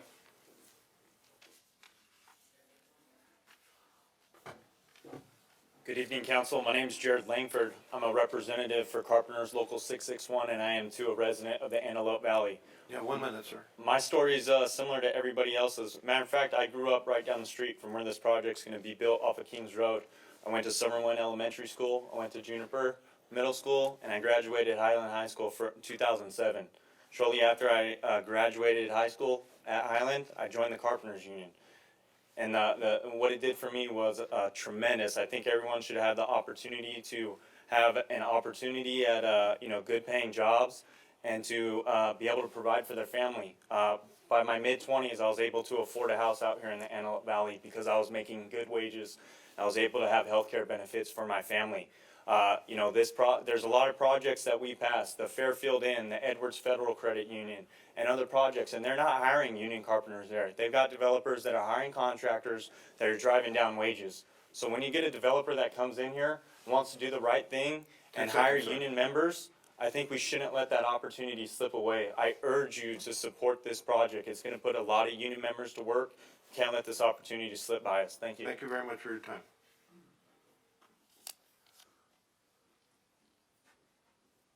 Good evening, my name is Gino Zaragoza. Growing up, my dad was a You have 1 carpenter. minute, sir. He was for 30 years, and he didn't get a lot of time at home because he had to drive all the way around LA County. Now I'm in the union, and I'm still driving all over LA County. I plan on getting married soon and having kids and all that other stuff, but I want to build the city. I want to build Palmdale. I want to, raise my kids here and do all that other stuff and have time with them on top of that. So I'm in favor of the union taking over the project of Rancho Vista and 20th Street, and so that way we can build a community together. Thank you.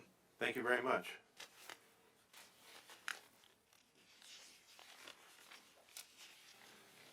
State your name, please. Hello, my name is Sean Muir. Sean, you have 1 minute, sir. I'm here to speak on the Rancho Vista 20th Street apartment complex. My name is Sean Muir. I'm a union drywaller, interior systems carpenter. And thank you, Palmdale City Council and council members and the mayor for letting me speak today. Let's start by saying my family has a long history here. Both my grandparents worked on the L1011 TriStar. Their house is one of three that still stands on Q and Division. Both my parents, my aunt and uncles graduated from Palmdale 63 through 65.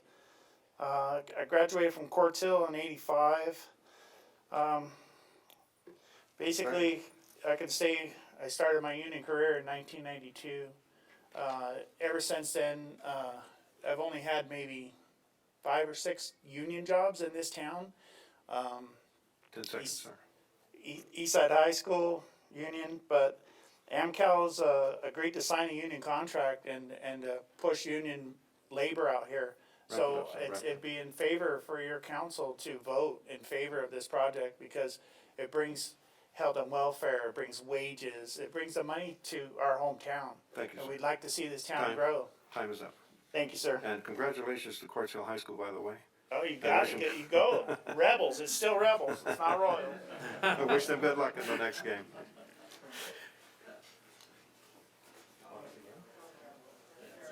State your name, please, sir. Yes, good evening. My name is Brandon Solorzano. All right, 1 minute. Well, I'm a 6th period apprentice. Just starting my career. I moved out here to the AV in 2008. I went to Endeavor Middle School, and I transferred to Eastside High School. And I'm in full support of the Rancho Vista apartments. It'll keep me local. As of right now, like every single union carpenter that's out here, we start driving at 4 in the morning to get at our job site at 6:30 in the morning. So it would really help us. And then also the 2 hours on the drive back home. That's killing time from our family, because once we get home, all we want to do is eat, have that little time we have, and go to sleep, wake up early in the morning. It's the same routine. And sometimes we got to even do overtime on the weekends. So if we would have something that's really close to us, that would be able for us to be with our family, and also that money that we gain here in this community, we can give it back. So it can grow, we can all grow together, we can help each other out. 10 seconds. All right, thank you very much, and you have a good night. Thank you very much.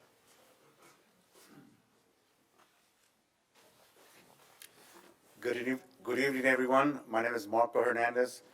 I'm the labor business agent for Local 300, and I'm here on behalf of our business manager, Sergio Rascon, and we do approve of this project contingency being under the CWA, which if it's not, it's going to impact a lot of our laborers, and if it does, it's going to create additional work for our veterans, the gentlemen, women that come out of prison for second chances, and we really appreciate to be under the CWA. Thank you very much. Good evening. Thank you very much. 30 seconds on that one. Appreciate it, sir. Good evening. My name is Herbert Hardy. I'm a fourth period union carpenter apprentice out of Local 661, and I'm in here in support of the Rancho Vista housing development. And the reason for that is, as an apprentice, we have to drive 3-4 hours away for work, and I have 2 little kids. So I'm working 6 days a week right now, and when I get home, my kids are asleep. So I don't have that quality time to spend with them. I can't even take them to school in the morning. And coming from a single-parent family, that being a father is important to me. And I'm a resident. My vote's here, and I would love to see the passing of this development. Thank you for your time, guys. Thank you very much.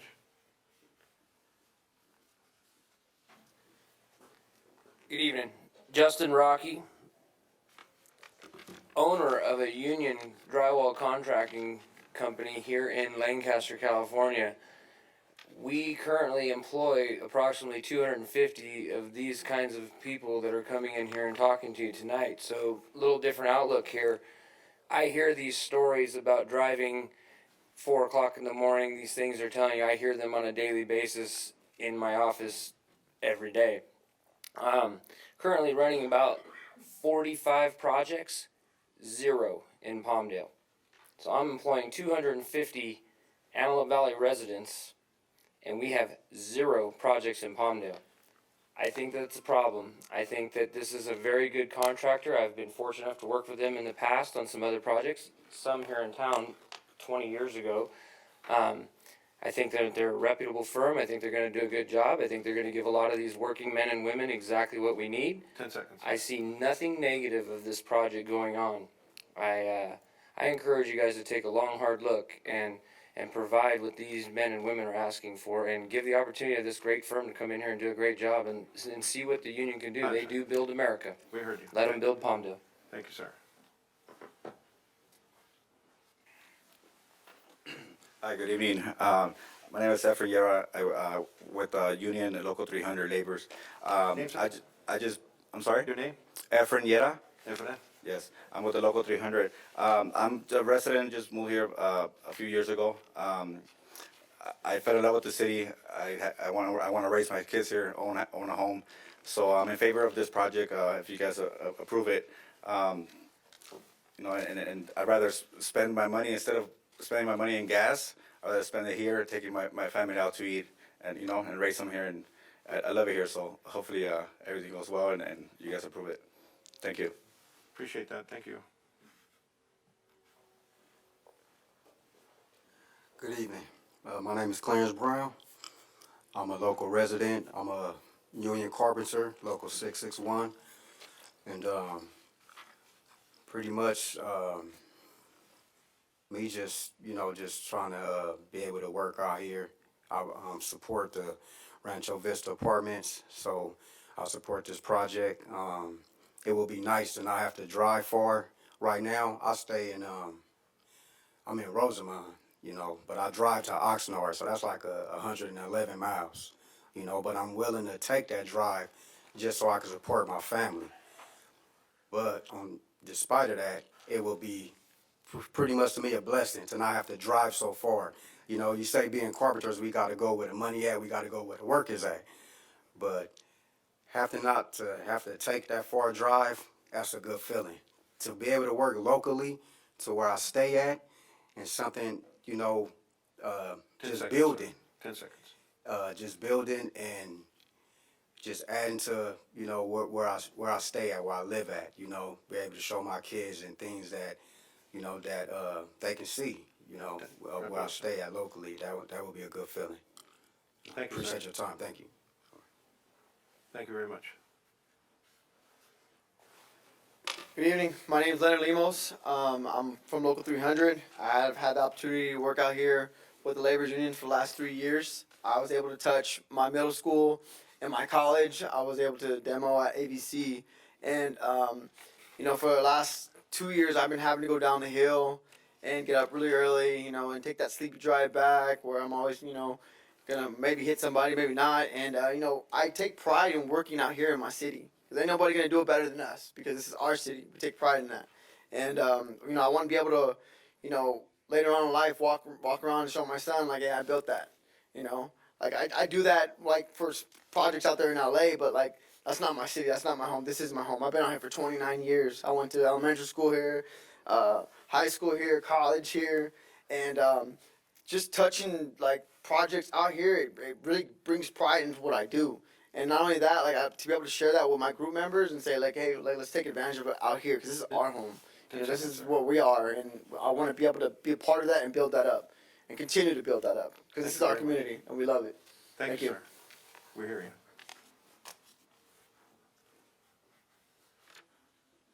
Hi, good evening. My name is Carolina Corona. I'm a first period union carpenter apprentice out in Local 661. I just started literally this past June. I work and live out here in the Palmdale area. I used to work at Buffalo Wild Wings. Everybody knows where that's at. I always wanted to do more and be more, and I knew I could do that in the union. And I was lucky enough to get the opportunity and join. And it's changed, sorry, it's really changed my life. Yeah, my family and me being able to provide, and I can say that I can get my own house now, that I can work and be able to be the first in my family to have these opportunities. And 10 seconds, sir. Oh, ma'am. it's okay. I just think it's a good opportunity to show the young people out here in Palmdale that what we can do and what Palmdale can really be in the future. Thank you very much. Thank you. And you touched on a point that is very important, and that is to this project, that it's affordable to working people. Yeah. That's very key. Thank you for bringing that up.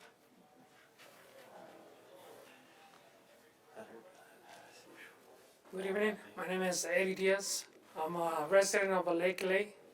I've been living here for 11 years. And then I found out it's a great community to live on. And the only thing I'm just here to support the project for Avenue 20. And thank you guys for giving the time to come and speak up, man. And thank you once again. Thank you for What's coming your in, name? sir. What's the name? Eddie Diaz. Okay. Eddie Diaz. Eddie Yes, I got Diaz. it, sir. I got it, Thank Mr. Diaz.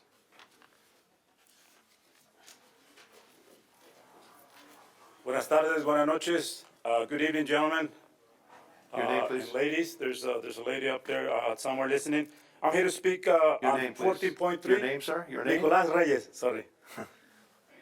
Mr. Reyes, okay. Nicolas Reyes, apologize. So item 14.3, Rancho Vista and 20th Street Apartments.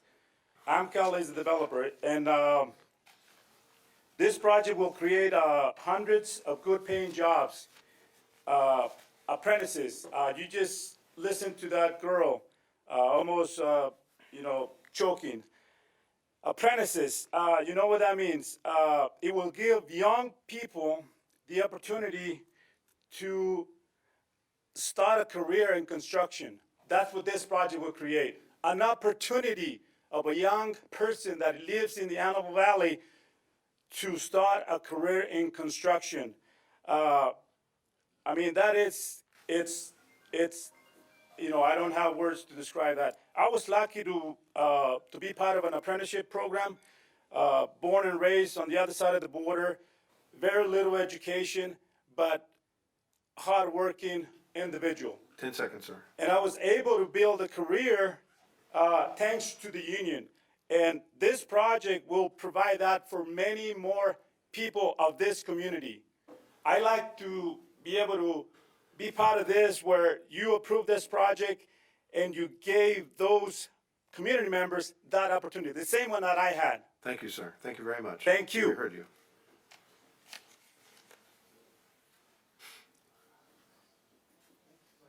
Yeah, jump up.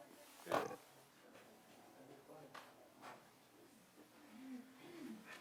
State your name, please. Adrian Godino. Good afternoon. Good afternoon. Hello, my name is Adrian Godino, and I'm a resident of Palmdale. I'm a union concrete form setter. I wanted to speak tonight to voice our support for the Rancho Vista Apartments project. It's projects like these that offer opportunity for me to work closer to home so I can spend more time with my family that are here with me, rather than spending hours in traffic commuting back and forth to LA and further.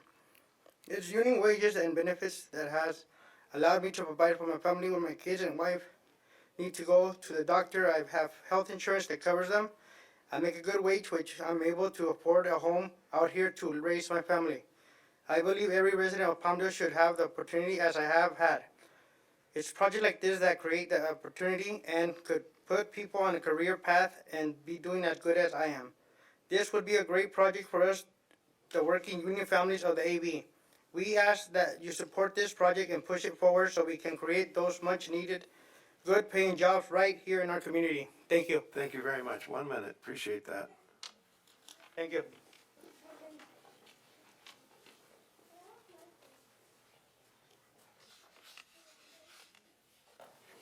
Good afternoon. My name is Josue Solis, and I'm in. Ay, ¿cómo digo? I'm sorry. I'm just nervous. I hope that you guys can pass the thing for the for the apartments on Rancho Vista.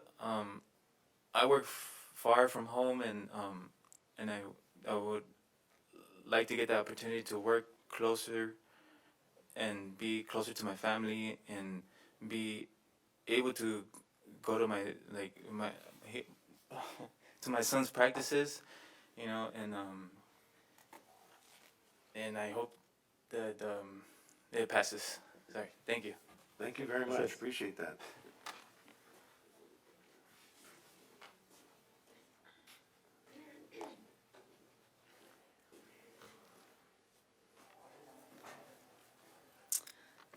Good evening.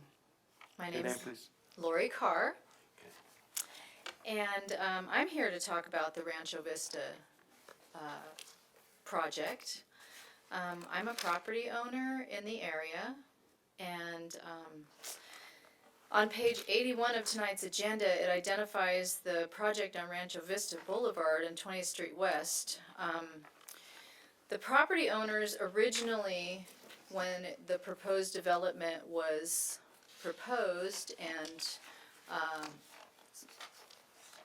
we were told about what was going on, it was pitched as something else, and now you're trying to change it midstream into a low-income project with 30% minimum low-income housing and 30% medium.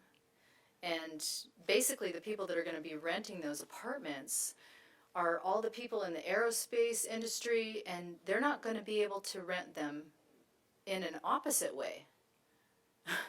They're gonna make too much money to be able to rent those apartments, which is a problem. And this isn't what was pitched in the first place, and now you're trying to change it because the person that owns the property can't sell it in this market. It's not like you can't have these projects everywhere. You can have them in other areas. This just happens to be the only one that's even trying to get some traction because somebody might actually buy something to make some money in this area.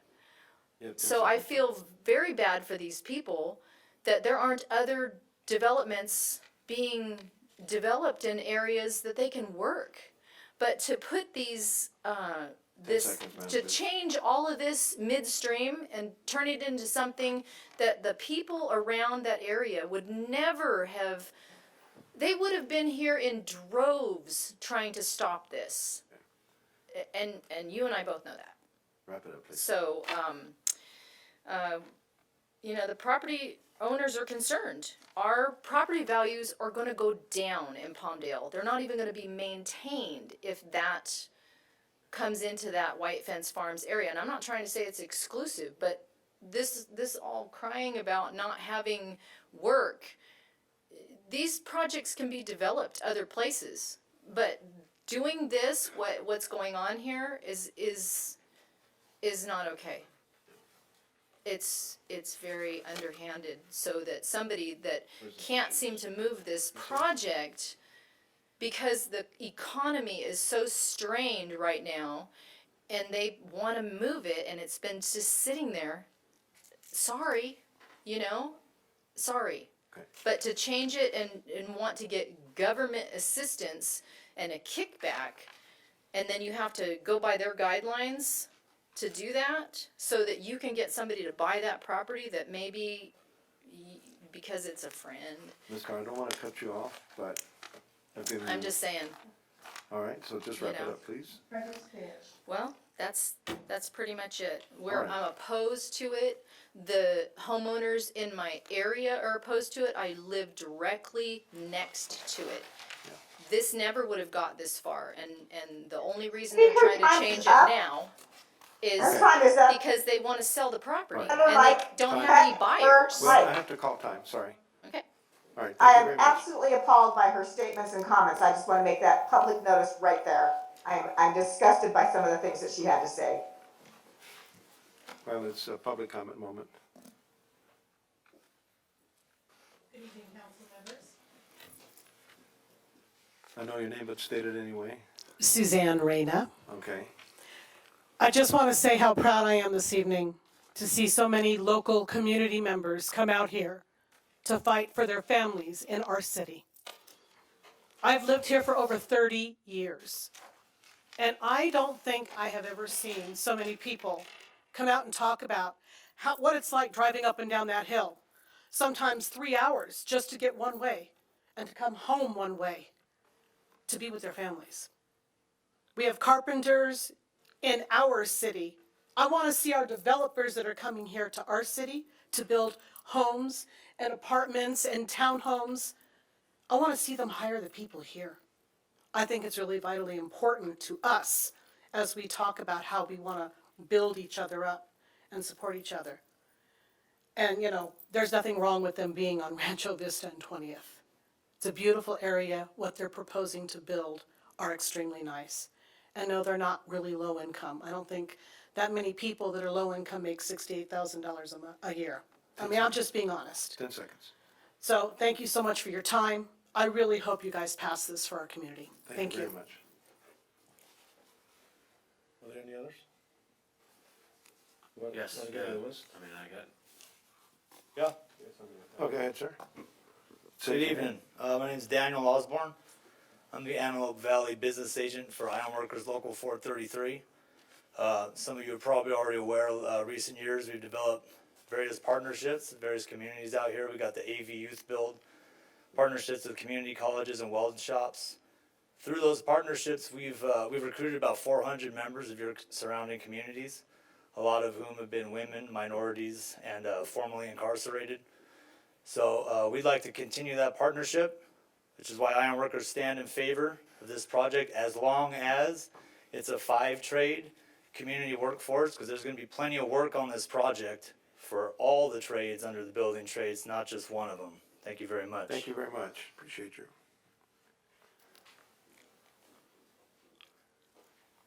Good evening, everyone. I know your name, but state it, please.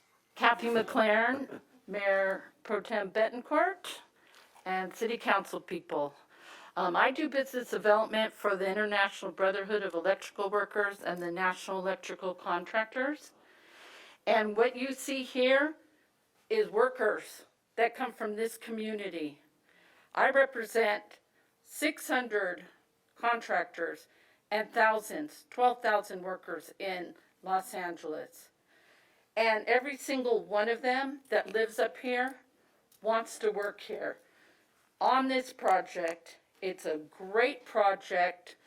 A lot of those apprentices, like that young woman, starting out, and single moms and stuff, to be able to do their career and have an apartment where they don't have to do the maintenance because they're doing their career and studying and everything else. What a great opportunity.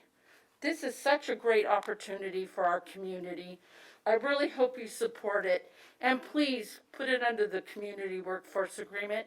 That allows all these trades to bring in more community members give them good careers with benefits and everything else that only lifts up our community and makes it a better place. Thank you. Thank you.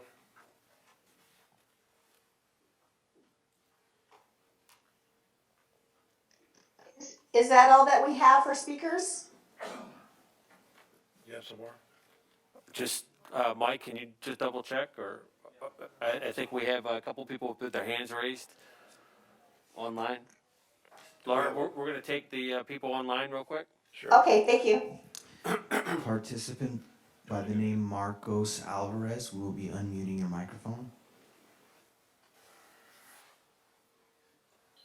I am so proud of the union brothers and sisters that showed true stories and testimonials on the potential inclusiveness and equitable distribution of affordable housing on the west side. It is incumbent on this council to represent the people of all people, not just on special interest groups, which has been the past practice on more than one occasion. This council has already approved 3 to 4 similar projects on the inside, on the east side, that are labeled affordable. This representation tonight, as a union brother and sister of SEIU 721, they are displaying that white-collar workers and blue-collar workers can work and coexist in a community that they themselves build.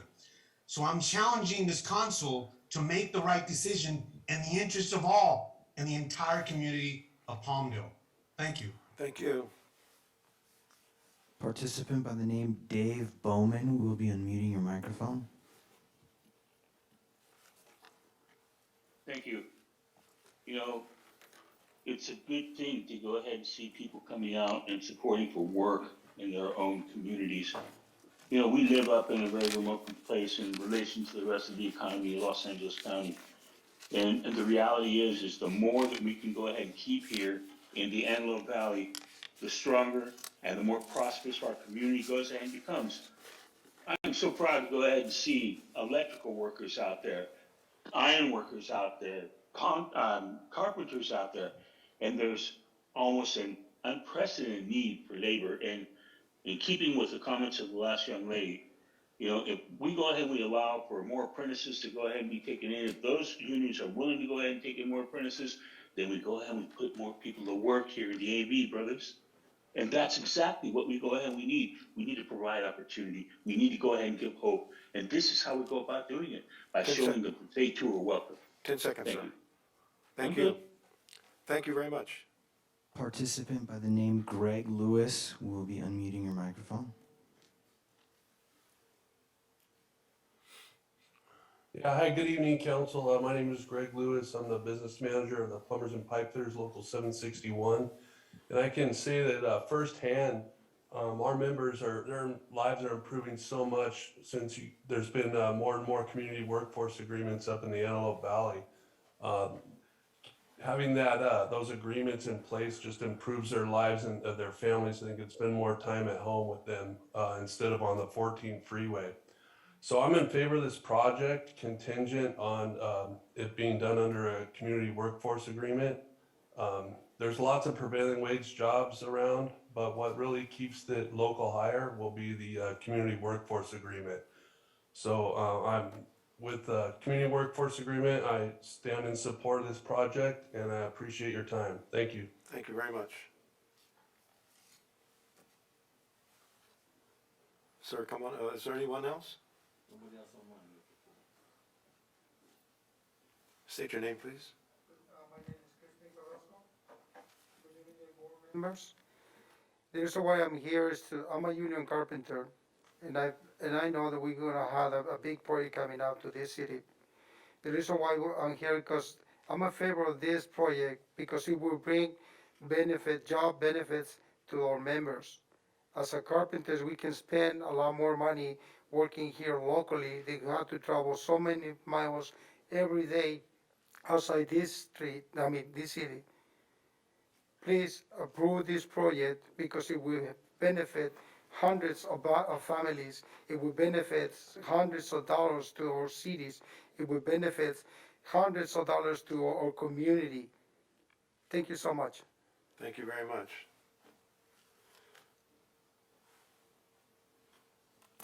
I Do don't know we if any have of these- the speakers? I believe that's all the speakers that we have. Is that all? No one else is out there? We have Okay. staff here that can present the item, and we have the representatives of AmCal as well. Well, do I wanna should I let the council speak first, or I thought should I speak first? Cause I got a lot to say. could we have the presentation by staff and, Do we need a presentation from staff, council? I'm Not really. okay. Because I'm pretty well read on the topic. well, I'll tell you what, I'd like to make a motion, Okay, and that is, but I do want the community to hear why this is a project that, that is going to benefit working people, right. people that have Yeah, well, jobs. let me, I wanted to say, I absolutely support this project. Right. We've gotta put our money where our mouth is, you know, we're Right. trying to keep people local, we want people to have good jobs up Right. here. We need workforce housing, we're very short on housing here, we wanna keep people off that 14 freeway at all costs, I Right. mean, we've Ms. had a Ms. huge Betancourt- opportunity, Ms. this is a Betancourt, great I'd like to make project, a motion. I'd like to make a motion, and that is to. Well, I think the council members should be allowed to speak before a motion is made, Well, so I'd if like to anybody make a else would motion, like to perhaps speak. somebody will second it, and then we can have a discussion. So I'd like Well, to I move to think we should approve talk this, about it I'd like to before we vote approve on this, it. Ms. Betancourt, I'd like to move to approve this, No, I project. disagree. I think we need to discuss it before we vote on it. well, I'm gonna make the motion, and if someone cares to second it, I think fine. that's what we're gonna do. So since I am in charge of this conversation, I would like to ask if anybody else on the council has anything they wanna discuss before we make a motion or make a vote. I do have plenty to discuss. Thank you, Mayor Pro Okay, Tem. there we go. I'm Thank with you. Go you. ahead. I am gonna try not to get sentimental. I wanna do my very best. I have a lot in common from what the speaker said tonight. I know what it's like to get up at, 4 in the morning, drive 2 hours.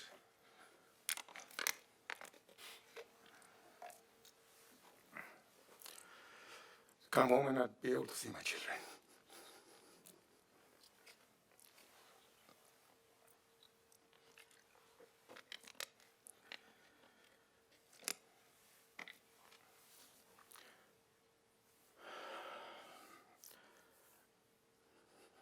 My heart goes out to those families. Used to them bringing their family, their kids.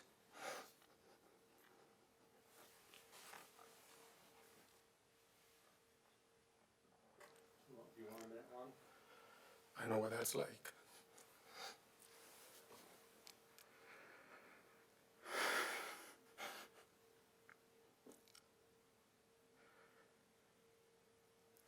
I appreciate the gesture from Councilmember Loa, who wanted to make the motion to approve this project.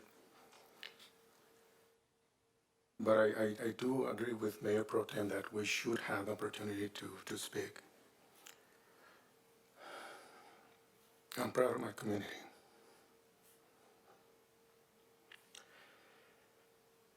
And it breaks my heart to listen to the comments of the lady who opposed this project. I'm sure we'll receive emails from people that support this project, and we'll receive comments from people that don't support this project. And I want to read an email that we all received. I'm not going to read the whole thing. I'm going to read just one paragraph. Please vote no on this project. We are disappointed and shocked that this project actually made it this far in the process, because every single council member knows exactly what this project will do to our city, the residents, and Mary Care Park in the big picture. Yet some are still willing to inflict this nightmare on friends neighbors and supporters and have this horror as their legacy. What city is that? We are one city, city of Palmdale. And these times when division in the nation is happening, and to hear that what this project will do to our city, what will it do to our city? Almost every council meeting I talked about housing, talk about things that we need throughout the city. And I am emotional to hear these comments because we residents on the east side are no second-class residents, citizens.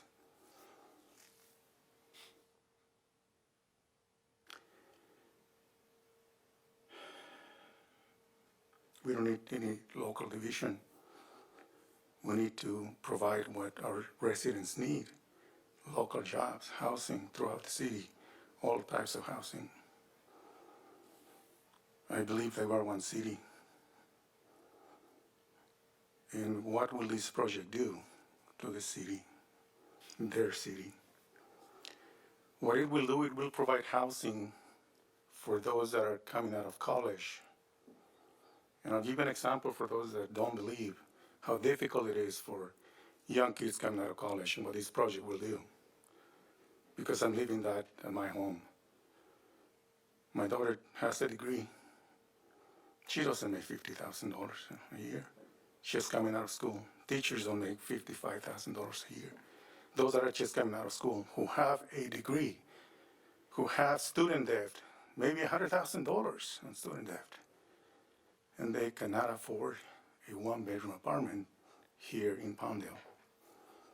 What this is going to do is provide housing for teachers, firefighters, those workforce that we need here to build the city. This is not a low-income housing project. This is a housing opportunity for those kids that will build the future of the city. I am in full support of this project, and I'm really happy to see that the community came out and spoke in support of it. Because we need housing. I was part of the RENA allocations through SCAG, the CHD committee. And I think that we all know what we need. We need housing. I did my best not to get emotional. I'm speaking with my heart. I'm proud to support this project and the workers that are going to build it. Those that won't have to get up at 4:30, drive 2 hours to get to work, and miss their kids' soccer practice.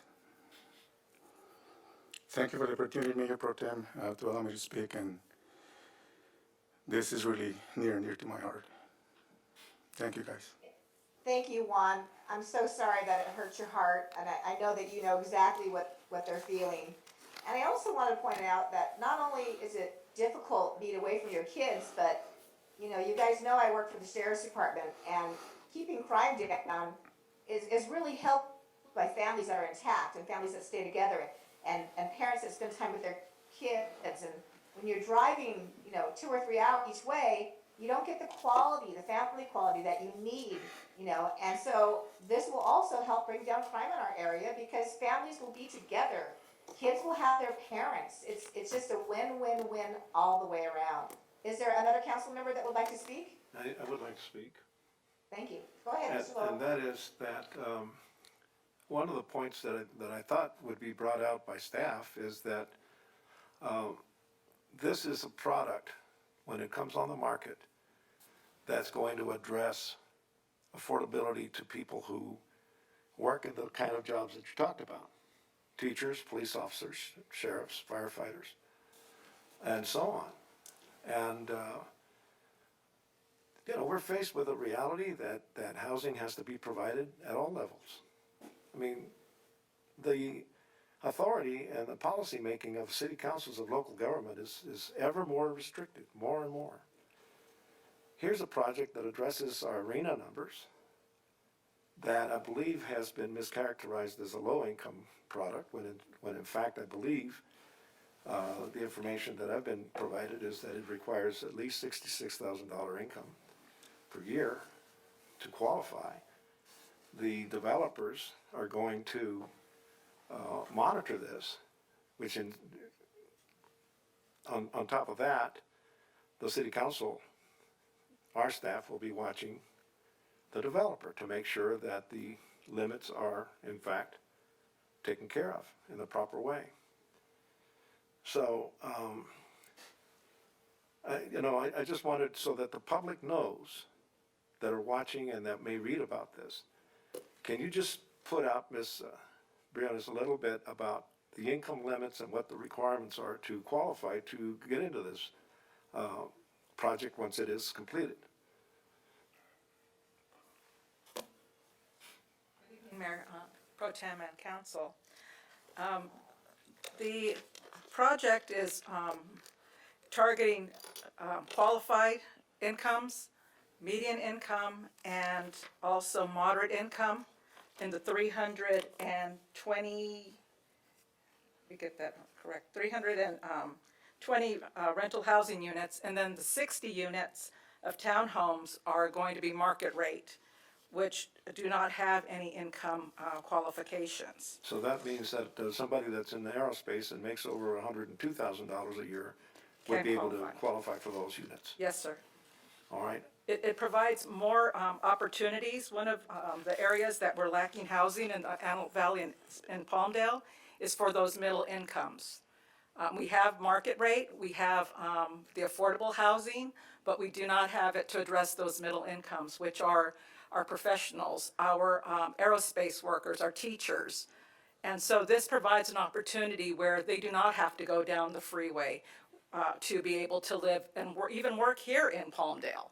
So we also have that issue that we have commuters going in the opposite direction because they're not locating the apartments and housing that they can live in, and as well as having those who need a place to live and are having to travel down the freeway to work. Is it appropriate to characterize this project as, or this development as low income? It's middle income. Middle income? It's serving the middle, which is, it's considered a missing middle. Because we're able to address the top tier, we're able to address the affordable with a lot of the funding sources that the state provides, but we are not able to address the middle. And the CMFA Special Finance Agency, who's working with Amcal Equities LLC, they are providing the financing through bonds to be able to finance a project that serves the middle incomes. And one of the good things about it is the operations of the property are what pay the debt service on those bonds. The city is not responsible for those for the debt service of the bonds in any way or form. It is the operations of the project that takes care of that. Very good. I'm wondering if I could ask Mr. Chang to come up.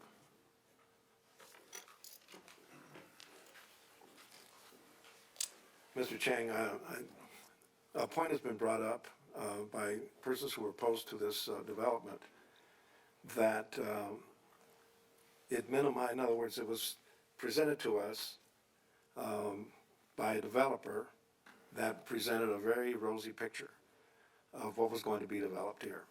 And with a lot of amenities, a lot of upper end kind of attributes to this property. Then they sold it off to your company.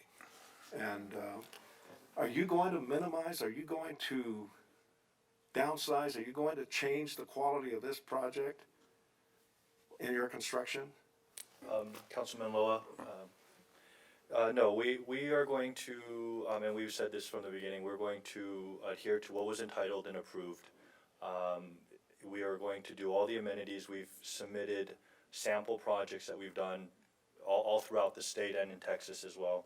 All of our properties, and all intents for this is a market rate development. This is will be designed with all the amenities, the pool, the gym, the outdoor area, the barbecue pits, you name it, any new apartment building that you see, Class A luxury apartment building that you're seeing built in other communities, this will be that. And we will not value engineer anything. If anything, we've asked staff and working with council if there's things that we can add and make it even better.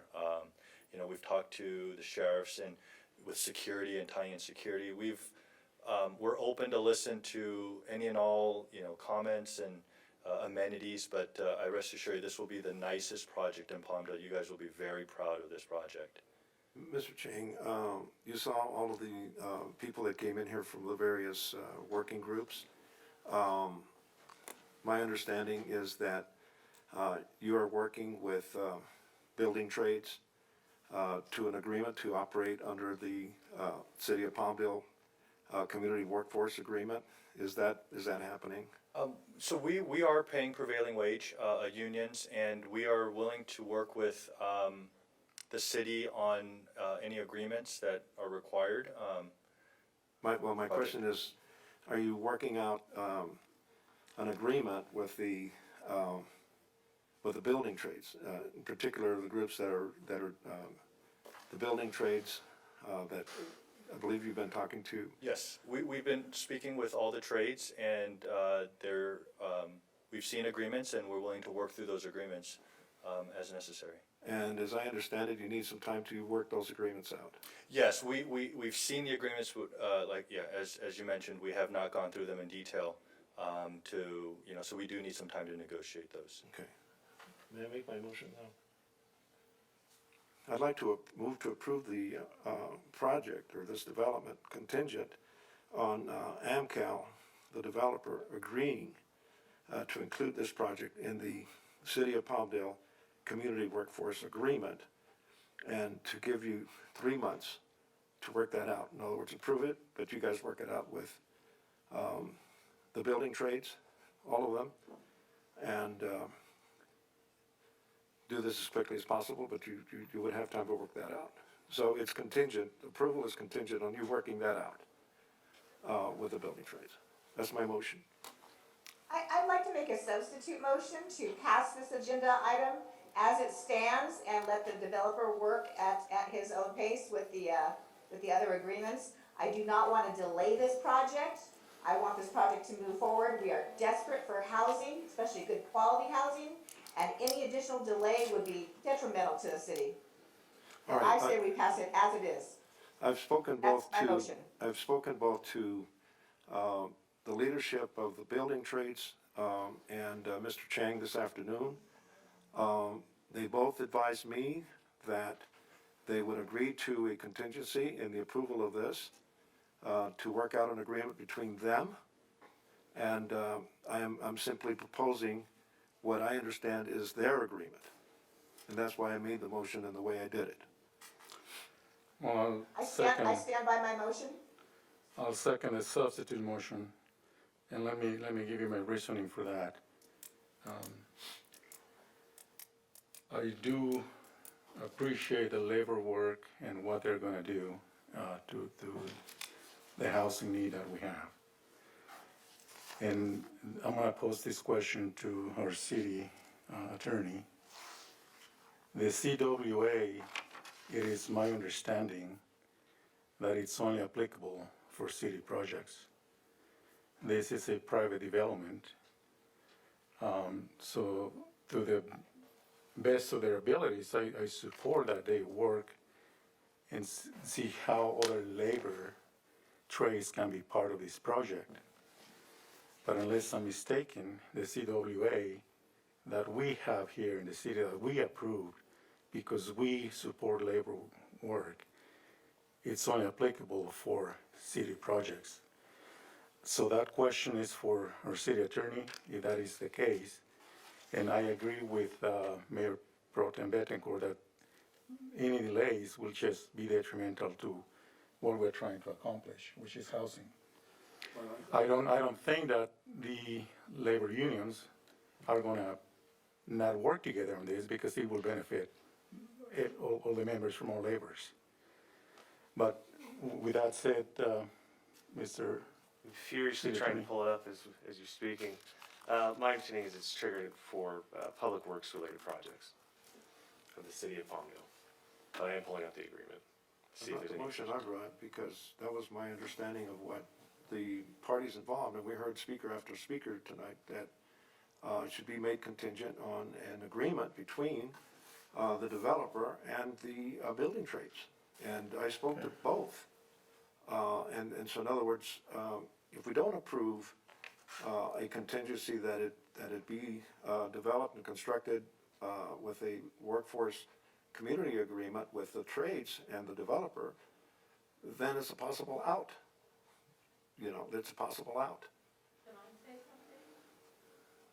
I'd like for her to speak. Yeah, I'm fine. So, I'm sorry. I'm Wait, so, wait, do not speak. Why are we allowing her to speak? I would like to call for a vote on a substitute motion. Laura, I just wanted to bring. Public comments has closed. Okay.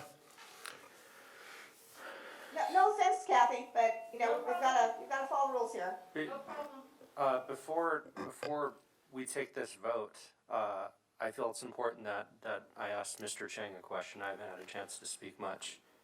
Is that all right, Laura? Yes, please go ahead. Okay. So Mr. Loa indicated that you guys would be willing to use a number of the trades. With or without a contingency, are you willing to do that? Work Yes. with all the building Yes, trades? we've been, as been mentioned, we've been discussing with all of the trades, and we will be reaching out to all the trades and continue the dialogue, and we will be working with them. As a few people have spoke, we've worked with a lot of the trades. We've worked with, you know, Walton Electric, Progression, Drywall. I mean, a lot of the folks you've seen speak today, we work with them. We do a lot of prevailing wage work. We've done 3 projects here in Palmdale, all prevailing wage. So we will be working very closely with all the trades. So if this were to pass without a contingency, you would be including as many trades as possible and using local workers and local hire and all those practices for all trades? That is correct. Yes, we will be working with all the trades and the unions and paying state residential prevailing wage on this project. Okay, because as you heard, it was very important Oh, to yes. the people that showed up to this meeting tonight. Yeah, and we understand even better today than we did yesterday why it's so important. So it was very good to be here, and I want to thank you all for allowing them to speak. It was a very emotional and very powerful council meeting, best one I've been to in my career. So thank you. So would that include electrical workers? It will, yes, and we work with Walton Electric out of the Inland Empire, but we've spoken to them. They would come up here, and so that is. But the workers, the first choice will be the residents of the Antelope Valley. That is correct. That is the way that works, and a high percentage will be from here. But obviously, if during the bidding process that if there's nobody local, then we will go out.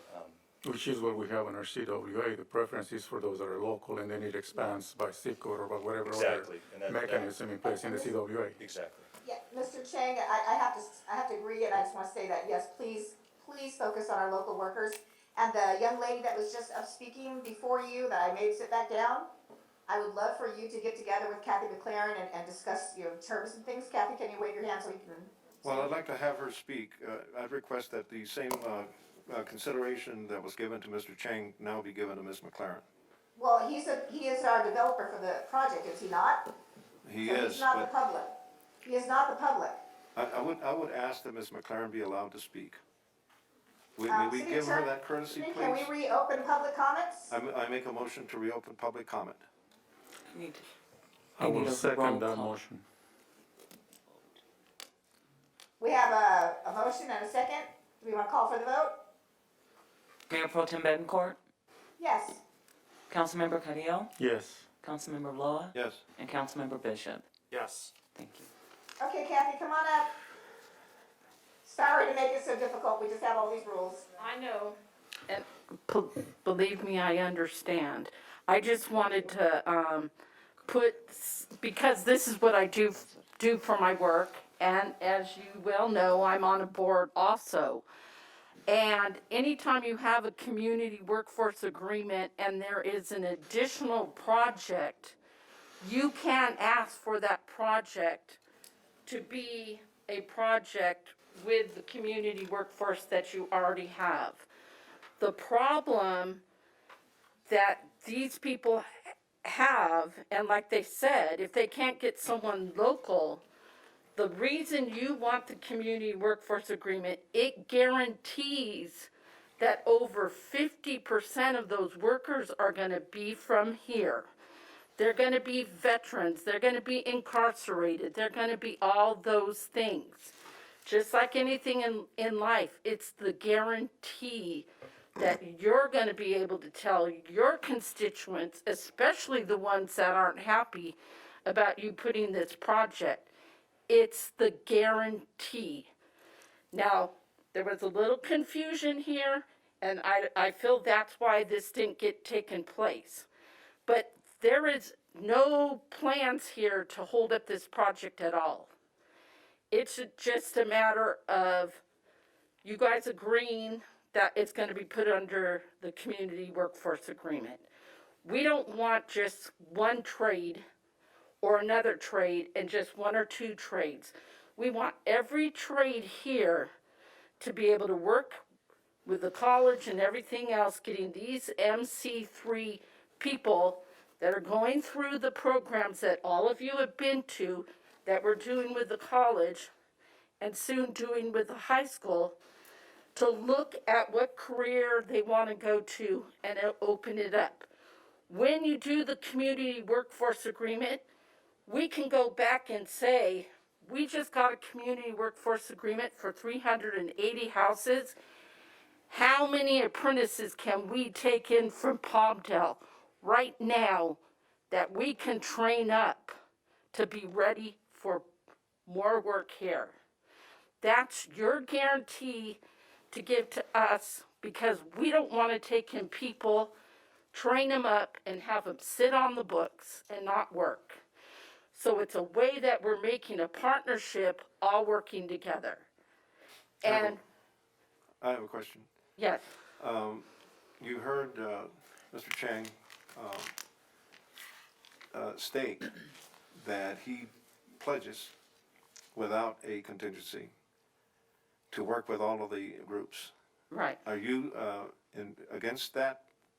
Not against Mr. Chang necessarily, but against this motion to approve it without a contingency? I think it's better that you prove it with the contingency. I'm trying to stay very professional, but I guarantee there's been other people in a specific trade, and that's why you don't have Hoffbauer here on this thing, trying not to work like we all work here. Everybody in here in all these unions, we all work together. We support our community, and you all know that. We take our members' money and we devote it back into this community, working together. Some are choosing not to do that same thing and causing this kind of friction. So that's why I think it's important that you do this agreement to stop some of those people who are asking for this but have not been a part of all of us working together. Okay? So I hope that what you're saying is that you want the contingency made a part of the agreement tonight? The contingency will let us go back to our unions and come here, would you say the same thing? For you to be able to take in people too? Yeah, Would that not let you bring in people? I'm not gonna say anything she didn't already say, but yeah, I don't know if the other trade in question, if their track record of recruiting directly from the community is as obvious as ours is, if they've been doing it as dedicatedly as we have. I can't comment on that. I know that we make an effort to put your people to work on your projects. And Well, we just had about, 30 people that leave here from the Carpenters local union. They're local, they're supporting this project. correct. And I do believe that you can work it out. Work it out. I guess our concern is, if they had the intention of working it out, then this would have been brought to you as a Let's just five ask trades Mr. agreement. Chang if he's gonna be hiring IBEW electricians. He said yes, it's on the record. The concern I have, Mr. Chang, is that you told me this afternoon that you were okay or in agreement with placing the contingency. And I asked you if you'd been speaking to the leadership of the building trades, and you said you had.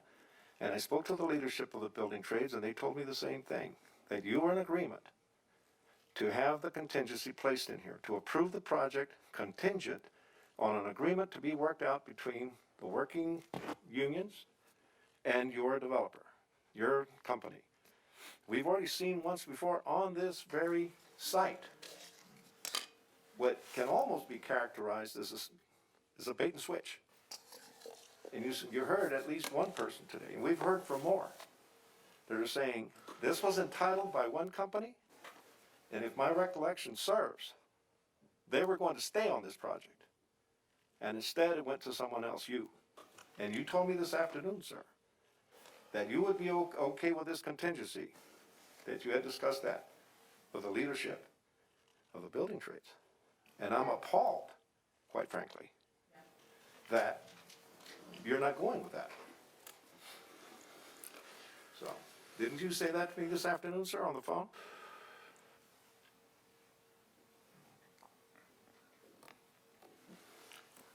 Yes, I did, and I did not. So why are you backtracking? I'm not backtracking, sir, I'm Well, the merely answering contingency means questions. that the development would be approved, and you and the building trades work out an agreement under the Palmdale Community Workforce Agreement. And we will work with the building trades and the unions on this agreement. But I'm asking you to commit to a contingency that would make that happen. We've already seen this particular site go from one thing to another. So I know that you're an honorable company and so on, but you could always say, well, you know what, we prefer to work with this one and that one, but not this other one. And I think you need to work out a specific agreement with the building trades in order for me to accept this. I might get outvoted, but you told me, you gave me your word this afternoon, and that's what I expected to hear from you today. And I haven't, I believe I've never stated that we wouldn't be able to sign an agreement. There was a motion and then a second motion. Well, I'm asking that you tell the folks behind this motion that you want the contingency, that you will work out an agreement with the building trades on this development. Well, if we, Sir? Councilmember Loa, here's my fears. If we start forcing developers, you've heard all the people that came up tonight complain that there are no union jobs in the Antelope Valley. They're all driving down below. If we force these projects to go with the community work agreement, do you think more are gonna come? Isn't it better that we pass this as it is and let this developer work with our unions and get some of those union jobs here, as opposed to setting an example of, don't bring your project here, or we're gonna force you to use the community work agreement. I think that's bad business. We're short on housing. We want union jobs here. I want our union workers off the freeway and home with their families. Let's get this project moving and get some of these union workers working, and let Mr. Chang work with our other unions. If this contingency that I'm talking about is put into the agreement, then that guarantees that that's going to happen. Or it gets canceled. if I can Would you cancel it interject if you had a here, contingency? Would you cancel this project if you had a contingency to work with the trade unions? I can't say It that already changed once, hasn't it, Mr. Loa? How much pressure are you gonna put on this to get it so that it doesn't happen? Well, Do we want this to happen or don't we? As a council, do we wanna bring good jobs here? Do we wanna bring housing here? Or are we gonna keep Of pushing course. people away and pushing Of people course. away? this is a very special item that's before us, which is the Special Finance Agency. This is one particular development. It does not project to any other developer that they're going to be forced to work with the trade unions. This particular project, which has its own special rules and regulations for the financing, would guarantee that there would, in fact, the building trades would be included in this project. It's a guarantee that that would happen.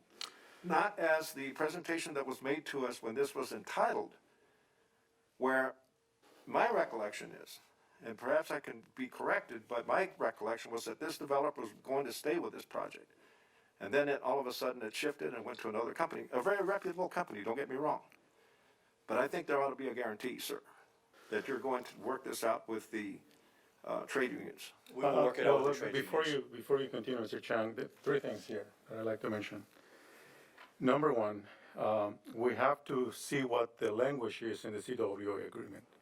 I just looked at it, and it says it is for public works related to the city with a minimum of $250,000. Public works projects in the city.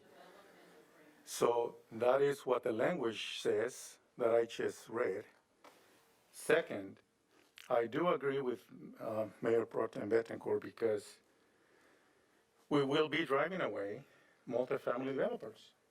Because this will set a precedent that any future multifamily developer that is looking to come to Palmdale will not be likely to be here because this CWA agreement will set a precedent that it be applicable to private development. Third, I forgot what the third point was, and I'm not gonna get emotional. I think I got my composure back. It's driving away developers, future developers, the language in the CWA, and the need for housing that we have. This project, I believe, will show that building multifamily development in Palmdale is feasible, because we haven't had someone like this company wanting to start building what we need. How many times have we heard that the multifamily developers won't come here because it's not economically feasible for them, for private development? This will prove that it's possible to have this type of high-quality multifamily projects in Palmdale. This can be the project that will steer other developers to come up here and look at what is possible to do throughout the city, not just on the east side. Yeah, but the So contingent. for those three reasons, I think that, the third point was procedure. There is a substitute motion on the floor, and there is a second. Okay, at the moment, the public comment is still being allowed. I believe there's another gentleman that wanted to speak, so. Yeah. I have one more question for Mr. Chang. If a vote passes tonight to have a developer agreement put into place, what are the chances of it delaying or killing the project? There shouldn't be a delay because we're probably 6 to 9 months out from a building permit. We still need to do the working drawings. So if it could be done within that time period, and as you know, projects don't move forward for a lot of reasons. This is just the first hurdle internally for the development process. And so I couldn't say that this would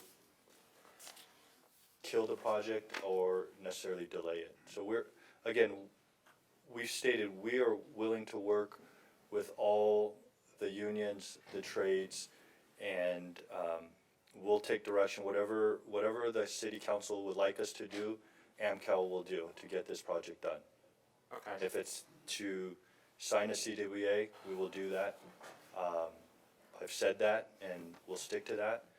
If we don't sign a CWA, we will work with all the building trades and the unions to ensure that local folks will work on these projects. So we'll do whatever the council directs us to do. Okay. So I can go on the it won't set you guys back at all? It should not, as long as everybody's working in good faith to come to an agreement, yes. Okay. So I think Mr. Gomez is here. Could we hear him, please? That's her husband.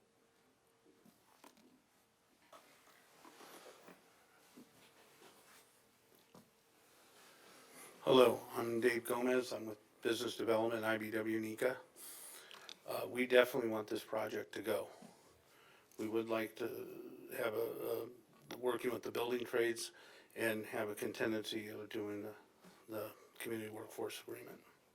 You want that a part of the, Yes. part of the approval of this agreement? Yes. And if the present motion, goes forth and is approved, without a contingency, would you be against a vote that way? Yes, but as a contingency, that was agreed on, my opinion, would, and we would work very hard to have no issues or anything. And it's the same thing as having a community workforce agreement. All right, so Okay. you're opposed to the present motion, which is to approve this without a contingency? Yes. All right, thank you.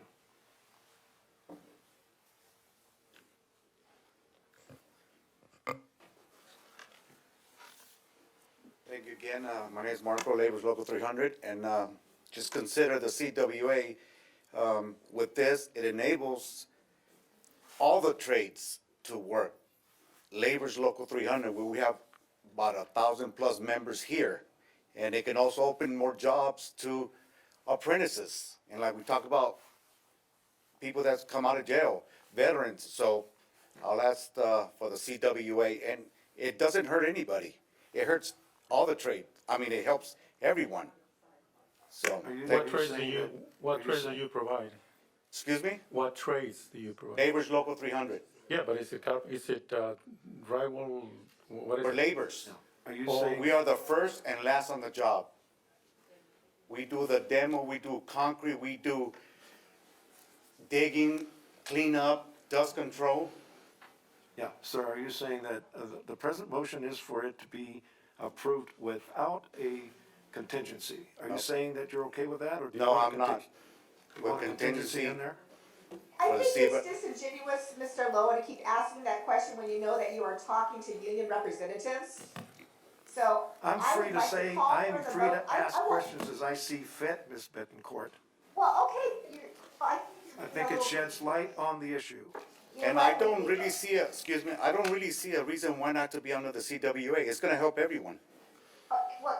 Say we want a development agreement. We want to develop an agreement. Because. Well, of course you do. Yes, they have to call it that for legal reasons. They're here. I would like to make a motion to close public comments, please. We have gone way over everybody's 1 minute. Okay, well, we have the attorney. I would like to make a motion to close public hearing. I'll second that. Thank you. I call for the vote on the substitute motion. Mayor Pro Tem But you did Bettencourt. get an approval on the closing of the public comment. I've been told from our city manager, we have 3 more people that are waiting to speak now. Three more people where? Online, once it was reopened. Okay, let's get it done then. 1 minute each. Participant by the name of Melissa, we will be allowing you to talk now. Hello? Can you hear me? Yes. My only comment is that my dad worked his whole life to bring us up here to the Antelope Valley. He worked very hard to bring us to a community where we can be safe and sound. And then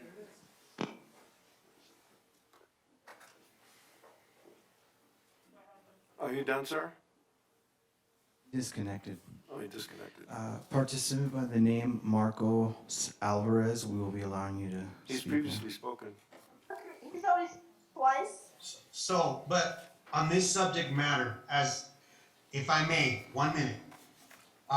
Mr. Chang did say that if there's not enough electrical workers out here, okay, then they go through what you call the bidding process. I hope everyone here in the council caught that. So, the community workforce agreement, and thank you, Kathy, for saying that, only guarantees 50% of the workforce up here, if I heard her correctly.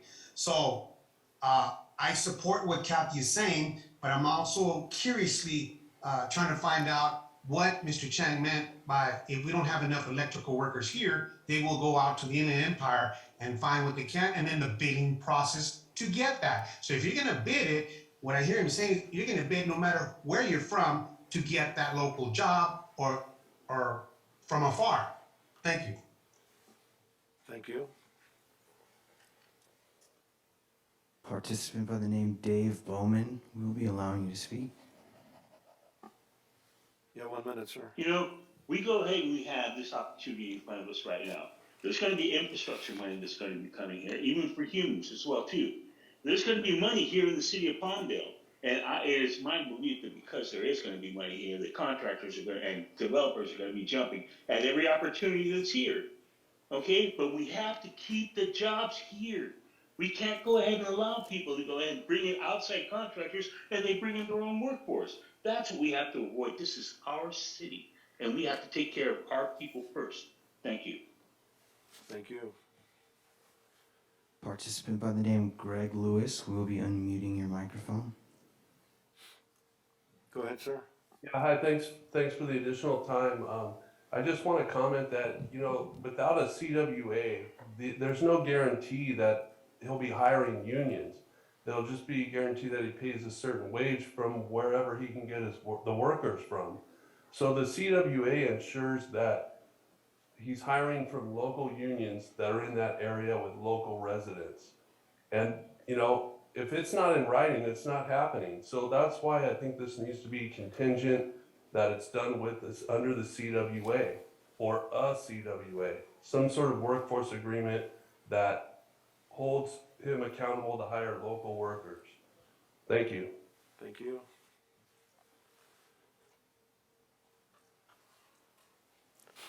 Mayor Pro Tem Betancourt, that's the last of the online speakers. Al, can I make a motion to close public hearing? Motion to close the public hearing? I can't hear anybody. Motion to close the public hearing, is that what you asked? Yes. Second? Can we call for the vote, please? Mayor Pro Tem Betancourt, Yes? Councilmember Carrillo, Yes. Councilmember Loa, Has everyone spoken that wants to speak here in the chamber? Yes? and Councilmember Bishop. Yes. Thank you. Okay. Now, once again, I would like to call for the vote on the substitute motion. I have a first and a second. Mayor Pro Tem Betancourt, Yes. Councilmember Carrillo, Yes. Councilmember Loa, No. and Councilmember Bishop. No. My motion, I renew my motion, which is basically to approve this development contingent on AmCal, the developer here, to agree to include this project and the community workforce of the city of Palmdale, and to be given enough time for them to work out this agreement. And the conversations I had I began with 2 weeks, but I was indicated that it would take perhaps as long as 3 months. And so that would be my motion, to give them time to work this out so that the building trades are included, guaranteed in this project. So I'm voting to approve it on that contingency. May I have a second, please? Mr. Lowe, if I may, we've been advised by the representative from the CMFA that the wording of that may be difficult for, sorry, let me speak here, actual labeling it with the City of Palmdale's Community Workforce Agreement as opposed to either project labor agreement or development agreement or another CWA. If you want to clarify, just so we.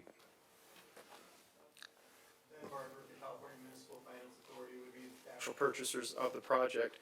So the agreement calls us a public works project. It's not a public works project. So I think we could work with the city attorney during this time to get language that works for everybody, but we can't use the current language because it's just not a public works project. Okay, But that's fine. we can all agree to work on language with the city attorney to get as close as we can to sign off. But you don't have a problem with us approving this on contingency that that the workforce agreement be worked out between the developer and the trade union. I think what he said is that that language cannot be used because it is not a public works project. And just before we close the public hearing, I heard the word development agreement. Something where the unions would come to an agreement that this will benefit the union laborers at all. So I believe that the language CWA is not applicable. What you're asking for is just not feasible because this is not a public works project. They're willing to work it out. They're willing to work with a city attorney on language that will allow all the unions to be part of this project, but it cannot be a CWA. We'll just have to call it something different in a document, so. So the document would include the contingency to, in some fashion, a guarantee that the building trades will be part of this project. Yes, it will look relatively close to the same as what's been proposed, it'll just be worded slightly All different. right, so long as the building trades are going to be working it out with AmCal to be part of this project. Yes, sir. That's my understanding here. Right, so it'll be either a development agreement or project labor agreement, it just won't be the city of Palmdale's. Yeah, that's right, you can exclude the city of Palmdale part of it, yes. Yes, sir. Okay, so does every council member understand the motion? With the new language that was just discussed, I will make the second, yes. I'll make that amendment. I think there was a second already, wasn't there? No? No. Okay, so I'll make the second. Okay. Mayor Pro Tem Bettencourt, No. Councilmember Carrillo, Yes. Councilmember Loa, Yes. and Councilmember Bishop. I'm gonna say yes, but let me just briefly explain why, 'cause I haven't had a chance to talk that much. But I appreciate everyone that's come out, all the union workers that have to commute and stayed up late, even though they probably need to get up at 4 or 5 in the morning for their job. I think it was important to put that language in there, because a lot of people did come out, work for the union. Second of all, our developer, Mr. Chang, indicated that there wouldn't be any setbacks or there wouldn't be any problems with adding that new language. So I think it was just, it was just a good idea to do that, to make sure that our local residents get the work, no matter what. And third of all, it is in Mr. Loa's district, and I respect that. So with that, I say yes. Very good, thank you, sir. All right. Thank you. I feel terrible, I feel like, I feel terrible for all the workers.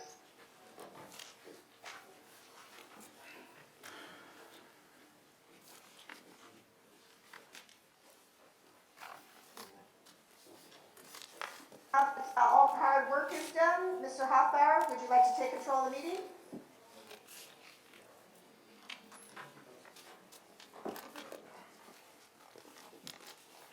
We approve the balance of the consent calendar? I'm sorry, sir? We approve the balance of the Yes, we consent did. calendar? We did, okay. A break? Yeah, I need to take a 5-minute break.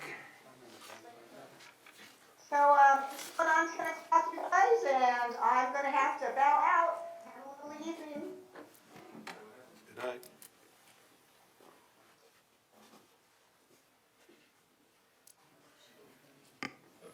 So we're taking a break, right? Are you still there, Mayor Pro Tem? You're back on, so. I think we had people who had to use the registry.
IT, let me know we're on.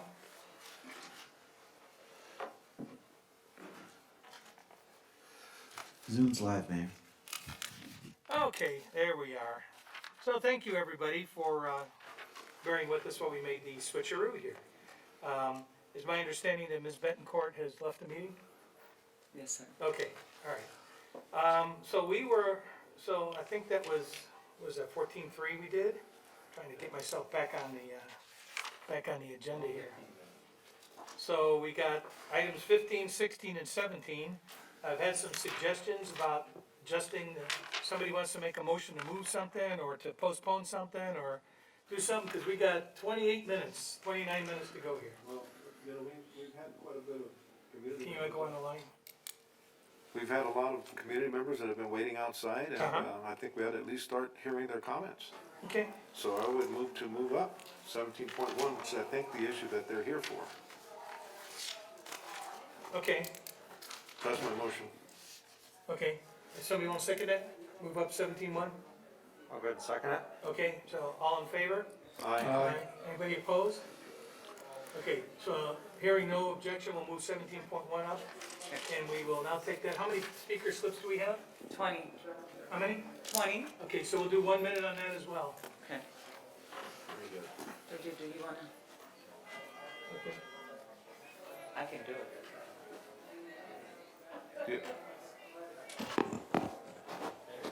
Okay, for everybody listening outside, if you can hear this, if over the rest of the ruckus, we're starting item 17.1. We're gonna have speakers 1 minute. We will call the speakers in order that the city clerk has them. City clerk, please call the first speaker, the second speaker, and the third speaker, so they can get in line, please. They're letting people in. Well, we wanna get the speakers in here. Betsy Haslett. Betsy Casper will be the first speaker. Mickey Martinez. Mickey Martinez will follow. And Mackenzie Martinez. And Mackenzie Martinez. So the first one is? Betsy Haslett, Mickey Martinez, and Mackenzie Martinez. Is Betsy still here? Right here. Okay, Betsy, then, Mickey Martinez is next, and Mackenzie Martinez. okay, that's the order. You got 1 minute, please. We have 1 minute, please. It's because there's so many speakers. And then we only get 1 minute? Yeah. It's the same as the other speakers did earlier today. What's that? It's the same amount of time as was given to the earlier speakers today. Right. Yeah, because of all the speakers on all the items, that's the law. You know, you have to keep it consistent with everybody. So, I don't make it. I don't make the rules, so. It's state law.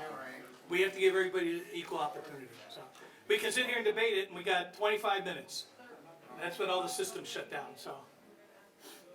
So, Well, you wanna go, or not? And we can bring the next, yes, that's it, you're up.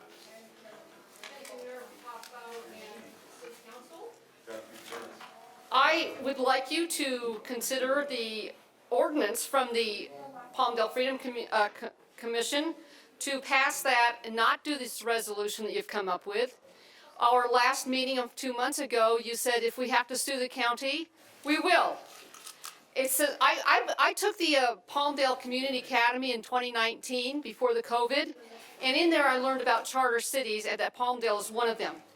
One of our points here is our city charter is regarding self-governance and home rule, so the city of Palmdale has the right to override county mandates. And this came up during a prevailing wage incident. So please stand up for the charter city. And I know when I was here in October that Juan Carrillo was very wishy-washy about this whole thing. Please stand up and back the city charter and the people that have voted for you into office. Please pass the ordinance, not your resolution that is not really doing anything for us at all. It's just Time. Thank you, anyhow. Betsy. Thank you. Okay. Michelle, and then Mackenzie. Now, who's up after Mackenzie? Mickey Martinez and Mackenzie Martinez. And then after that, And then we have Jonathan Morales, Jonathan Morales will be after Marlo Presence. that. Okay, Okay, I just want to get the next guy queued up. good evening. My name is Mickey Martinez, and I just came here today to ask you to, again, pass our ordinance. I know you have a resolution that you guys are trying to vote on, but that a resolution is not what we need. That's not a solution, and that's not what we asked for. And just, you've had enough time to look over it with your lawyers and everything, and we need you to stand up for us and protect us. And you guys seemed like some of you guys were gonna do just that, but now here we are back in an empty room, when you guys told us you guys would protect us. I mean, respectfully, you're not wearing your mask, right? Like, we're all doing this, we're playing this game again. Drinking my coffee. And Whatever you gotta do. exactly. Yeah. But we need you to stand up for us, because enough is enough. This is ridiculous. We have, people are leaving all the time, our state, our city, our community, just moving up to Tehachapi. There's way more freedoms. We want you guys to make this a place where people are going to want to come and stay here. Thank you. you. Thank you. Mackenzie? Hi, welcome. Hi, my name is Mackenzie Martinez, and I'm a freshman at Highland High School. I came here to ask you to put our ordinance on the agenda and vote on it. I'm sick of getting tested weekly and getting in trouble if a mask slips below my nose. This would be a good first step in our lives back to normal. A resolution does nothing. Please pass the ordinance. Thank you. Thank you. You realize that's a school board rule, not ours, right? So. No, you can't keep. It's, I'm just telling you, Civics 101, Who's the next one? Jonathan? Jonathan Morales. Jonathan Morales? Hi, Jonathan. Hi, my name is Jonathan Morales, and I'm a student at Highland High School. Uh-huh. Came to tell you how much, there was a time I got kicked out of class because I was not wearing my mask over my nose, and it bothers me, irritates me all the time. I always have to get tested because I play football for Highland, so I always got to get tested. And it's irritating always having to get tested. Just asking if you pass the ordinance, the Palmdale Freedom Bulletin put together. It'd be a great start to stopping all the mandates for the vaccine and stuff. And that's pretty much all I have to say. Very good. Thank you. Thank you, sir. Who's the next one? Jonathan? Marlo Presence. I'm sorry? Marlo Presence. Yeah, Marlo. Mario. I'm sorry, it looks like Marlo. I'm sorry, man. I can't Sorry. hear everybody through their mask and everything. What's the last name? Mario, go ahead. Buenas tardes, miembros del Consejo Municipal. Estamos aquí otra vez, pero no llego feliz. Hace 2 meses que les presentamos una ordenanza a ustedes, presentado con firmes de casi 2,000 personas que hacen negocios con nuestra ciudad. Personas que prefieren manejar casi 50 millas para tener una semejanza de normalidad. Hacen casi 60 días que les pedimos una ordenanza y nos dan resolución. ¡Qué barbaridad! Es una locura. Una resolución es una opinión. Es un dicho del Consejo Municipal y no tiene poder. Yo sabemos lo que piensan y lo que pedimos es acción. A todos, una ordenanza tiene la fuerza de protección a todos los residentes y visitantes a nuestro pueblo. Si quisieras pedir más sueldo de un empleador, le presentas todas las razones porque les toca más dinero. Tu empleador escucha con intención. Y por fin conviene que sí debes un aumento de sueldo, pero nunca lo hace. Eso es lo que están haciendo con tu resolución. Esperan que nuestros... We have time. Thank you very much. Esperas que nosotros no estamos satisfechos con solamente tus palabras. No es así. Llego ahorita a decirle que tu resolución es pedir su resigno. Pasa la ordenanza, por Mario. favor, la gente quiere su libertad. Thank you. Well, if you didn't have to speak so fast, I could have got more than one every third word. Thank you. I didn't have a minute. No, you did good. You did good. Richard Gallego, David Ross, Carol Ross. Okay, there you go. Yes, sir. 1 minute. Do you understand what these masks actually do? Do you think that they're protecting anybody? That's literally, I want to know, do you think they're protecting anyone? Because there's all kinds of research that say they cause things like hypercapnia, which, if you don't know, is breathing too much CO2, long-term cognitive effects. They're a danger. They're not just useless, they're dangerous. More than that, what I want to say is, I'm really offended that you would think that this toothless resolution of yours would mollify us. Do we look like we're not serious about this? And you speak to us, it's insulting. I don't care what you say about me, but when you start to imply that you think that I'm unintelligent, or that the people here that care so much about this can be fooled this way, you ought to be ashamed. If you had any honor at all, you would step down right now. How dare you think that this would be something that would placate us to what, to going away? You're supposed to be leaders. You asked for this. Okay, thank you. Stand up and lead, for God's sake. Thank you, sir.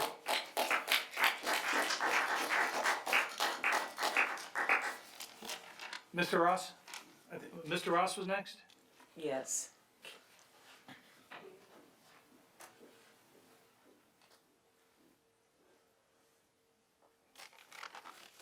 Hello, Yep. I'm David Ross, Michael Ross's son, Yep. and I'm not here today to argue about the effectiveness of mandates and whatnot. I'm here today because I oppose this resolution, as a resolution has no lawful weight and is only a formal statement of opinion. So, I would like to say that this resolution is not seen as a step forwards to the freedom that we have fought for, but a public show of cowardice that damages the public's faith in our city governance. I would like to finish by saying your actions that have greatly impacted our lives for the worst will not be forgotten. Do remember the weight and impact of your decisions, because though the requirements of these mandates may be temporary, the consequences they hold can last the span of one's lifetime. Thank you. Thank you, sir. City Clerk who's next? Carol Ross. Okay, Carol? Okay, thought we was gonna have 3 minutes, so I'm trying to cut it down to a minute. The COVIDian cult and the COVID mandates have got to stop. Supposedly a new variant called an Omicron has emerged. Rearrange the letters, I kid you not, in Omicron it literally spells moronic, meaning showing foolishness or stupidity. That's what this has become, okay? Where the Spirit of the Lord is, there is liberty and freedom. At the November 3rd council meeting, it was stated that we wouldn't be enforcing these things. Look, it's worse. We're so concerned about people's health that we have people waiting outside in the freezing cold. So much for health and well-being. Again, where the Spirit of the Lord is, there is liberty and freedom. This COVID agenda is oppressive and evil. Do the right thing. Vote no on a worthless resolution. Put the ordinance up for a vote. Will you walk in righteousness and courage, or will you bow to tyranny and fear? 1 Samuel 2:9-10. He will protect his faithful ones, but the wicked will disappear in darkness. No one will succeed by strength alone. Those who fight the Lord will be shattered. This is evil. Stop hiding behind excuses and lies. Luke 8:17. For all that is secret will eventually be brought into the open, and everything that is concealed will be brought to light and made known to all. My prayer is that you, our city leadership, will be known for displaying courage. Thank you, when Carol. faced with tyranny. Choose today who you will serve. Thank you. Greg Roll. Greg? Stephen A. Harris. Stephen? Lori Carr. And Lori Carr to follow that.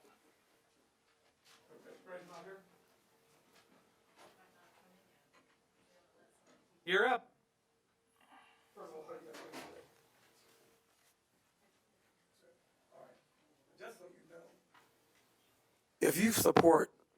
If you're pro-mandate, you're pro-legalized discrimination.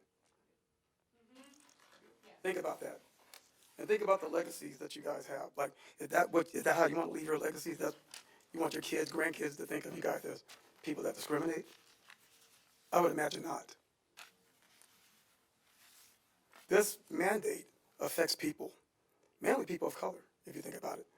Most of the people, a lot of people that get these, the mandate affects poorer people, people that want to go somewhere. So think about what you're doing, and think about that should you choose to run, because it might just come up. Think hard about that. If you're pro-mandate, you're pro-legalized discrimination. Thank you very much. Thank you, sir. Greg Roll, Lori Carr, Amanda Palmer. Greg, Lori, and Amanda. Greg, Lori, then Amanda.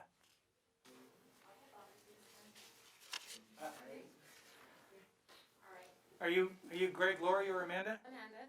Okay. I was giving Greg and Lori a chance to come up here. Okay, hi, Mayor Hoffbauer, council members, Loa, Carrillo, Bishop. I don't think Betancourt is here anymore. Here I am again asking you the same thing I was asking you before, to stand up as our elected officials and fight for our freedom. Please don't pretend to do something about it. We will know you by your fruits. We will see you act and see you, or we will see you do nothing. You might be thinking, why are we coming to you? This is my home and this is your home. Okay, I want to encourage you to defend our home against tyranny, because this is our community and you just happen to be our leaders at this moment in history, leaders that we are here to hold accountable. You can put the ordinance against COVID mandates in our next agenda or not, it's up to you. Everyone I have met in this group is fully committed and we are just getting organized.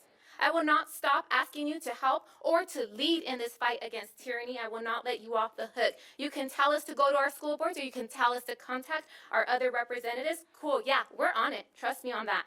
The time I spend personally on this fight is taking me away from my other volunteer work. I used to spend 10 to 15 hours a week working to help our community. It would be nice to get back to that, but as long as my freedoms are at risk and under attack, my time will be better spent ensuring that we keep the freedoms that you and I have to pass on to our children and to your children and future generations. Because when I stand up for my rights, I also stand up for yours. Thank you. I'm sure you've heard the quote by Ronald Reagan, freedom is never more than just one generation away from extinction. We didn't pass it to our children in the Mike, please. It must be fought for, protected, and handed on for them to do the same. Or one day we will It's spend off. our sunset years telling our children and our Okay, children. who's the next speaker that she's cutting into time with? Eric Shore. I know we are asking you to do. Napolitano Mark. But I know that we are here as your foot. Know that we are here as your foot soldiers. Please do not ignore our fight. I hope you will choose to be on the right side of history today. Okay, I have to ask you to step back.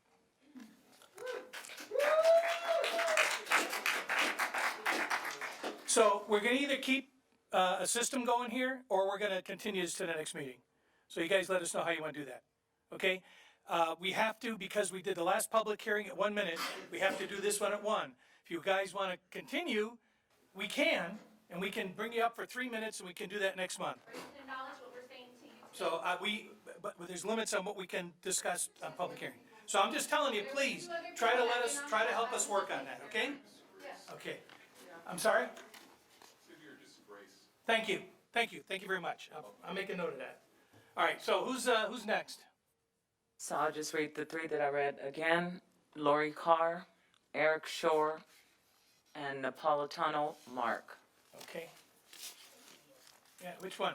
Sure. Sure. Thank you, sir. All right, so I'm not wise, and I'm not political and all that. I'm sick and tired of this passing the buck here. We need our ordinance passed. The referendum is a bunch of baloney. You must have had a lawyer write it. It sounds like they're trying to walk the fence. We want the ordinance. We don't want the referendum. Simple as that. If you don't give us our ordinance, we're going to look to get rid of each and every one of you at the ballot box. All right? We're going to continue to harass you in a legal way until we get our ordinance, or until we vote you out and we get somebody in here who will stand up for Palmdale citizens. That's it. Thank you, sir. Thank you for staying in time there. Who's the next one? Napolitano Mark. Napolitano Mark. And Lori Carr. And then Lori Carr. Good, almost Tuesday morning, or Thursday, sorry, my schedule's off. So I am Mark Napolitano, and the resolution's like a giant slap in all of our face, man. The city attorney was presented, you guys were all presented 60 days ago with the ordinance that we want in place. I believe 60 days is enough time for him to do whatever work he needs to do, due diligence, and figure matters out. I'm glad to see that the state of emergency money funded all the little seat space gappers that weren't required last month. That same meeting where you guys were coming down, taking your mask off for its political parade. It's nonsense, okay? City of Palmdale, right? Screw LA County. We're our own, not a sub-city, but thank you. Charter city. City of Oroville recently, and that's in California, became a republic. There's another city in Missouri, I believe, or that did the same thing, you know? The citizens, I said this last time, your citizens are backing you, okay? We don't want the resolution. We want the ordinance put on the agenda and voted on, okay? We don't want mandates. It's plain and simple. We're over it. It's been 2 years, and you guys squashed the state of emergency, and Time. I would like for you guys Thanks, to put it Mark. on the agenda. Thank you. Thank you. Okay. Who's the other speaker? That's all we have. That's all we got? Oh, we had Lori Carr. I'm sorry Lori about Carr. that. Yes, sorry. Hello again. Hi, Lori. Different issue, but you've heard everybody talk about what we want. We don't want a resolution. It's not gonna get us anything. Now, City of Lancaster, City of Palmdale, and Santa Clarita have all voted to try and change and break away from Los Angeles County for the public health issue. We need to break away from all of that. You guys can make history here. You can step away from Los Angeles County and their tyranny and their fraudulent government, and we can do something new here. You have the power to do it. All of you that sit here that are supposed to be working for us, you were supposed to represent us. This is what the people want. They are going to be able to have work. You act like you care about those people in the working here, and you don't care about the people that actually already do work here. Okay, Lori. Okay. Thank you.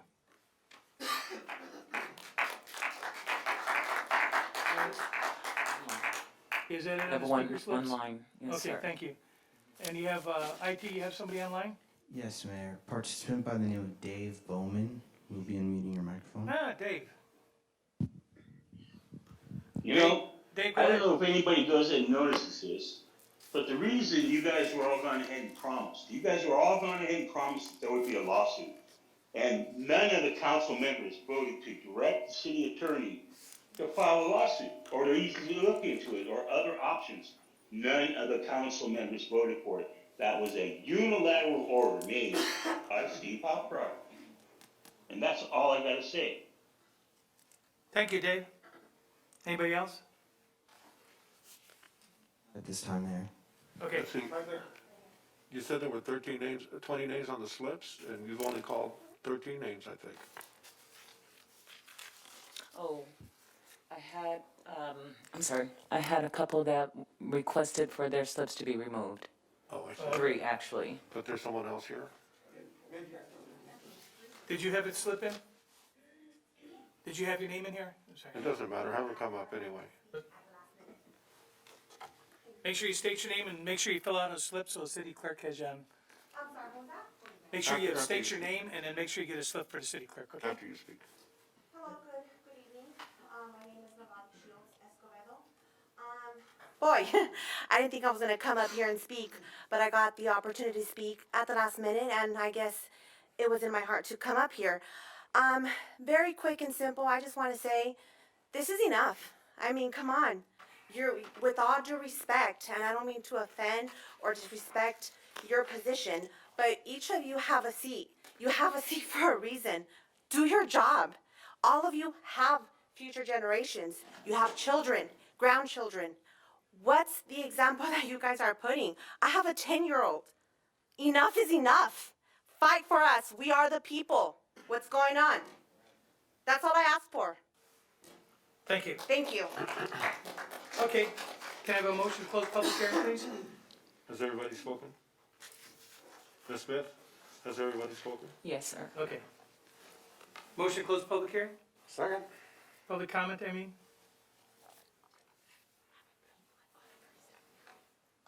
We don't wanna close public comment? Do we need a second Yeah. motion? Second. Okay. Councilmember Carrillo, Aye. Councilmember Loa, Yes. and Councilmember Bishop. Yes. And Mayor Hoffbauer. Yes. Thank you. Okay. I So- think we still have a few minutes, and I Yeah, think we should. I just want to clarify a couple of things because there was some misunderstandings that occurred in some of the statements here, and I want to help clarify that. First of all, it's unfortunate, after I tried repeatedly, and you guys have got some experts that are working with you on this topic. I've repeatedly asked, can we get that person? Can we get him in here? Can we get the expert that has an understanding of charter law and all this, and all these things? Can we have that person, that attorney come in? And I even told, maybe it was your husband, that, yeah, that, well, apparently, so apparently there were some other experts that had a different opinion or different information, and we would, we asked, if we could have the ability to do that, and they don't want to be identified. So, I mean, but without that, and being able to adequately research the information given us makes it difficult for us. Also, on a matter of the schools, I believe it was you that called me about the schools. I wasn't trying to blow you off, but quite frankly, we can't tell the schools what to do. You wanna know why do you know why the traffic sucks so bad around the schools? Because they're exempt from our rules, period.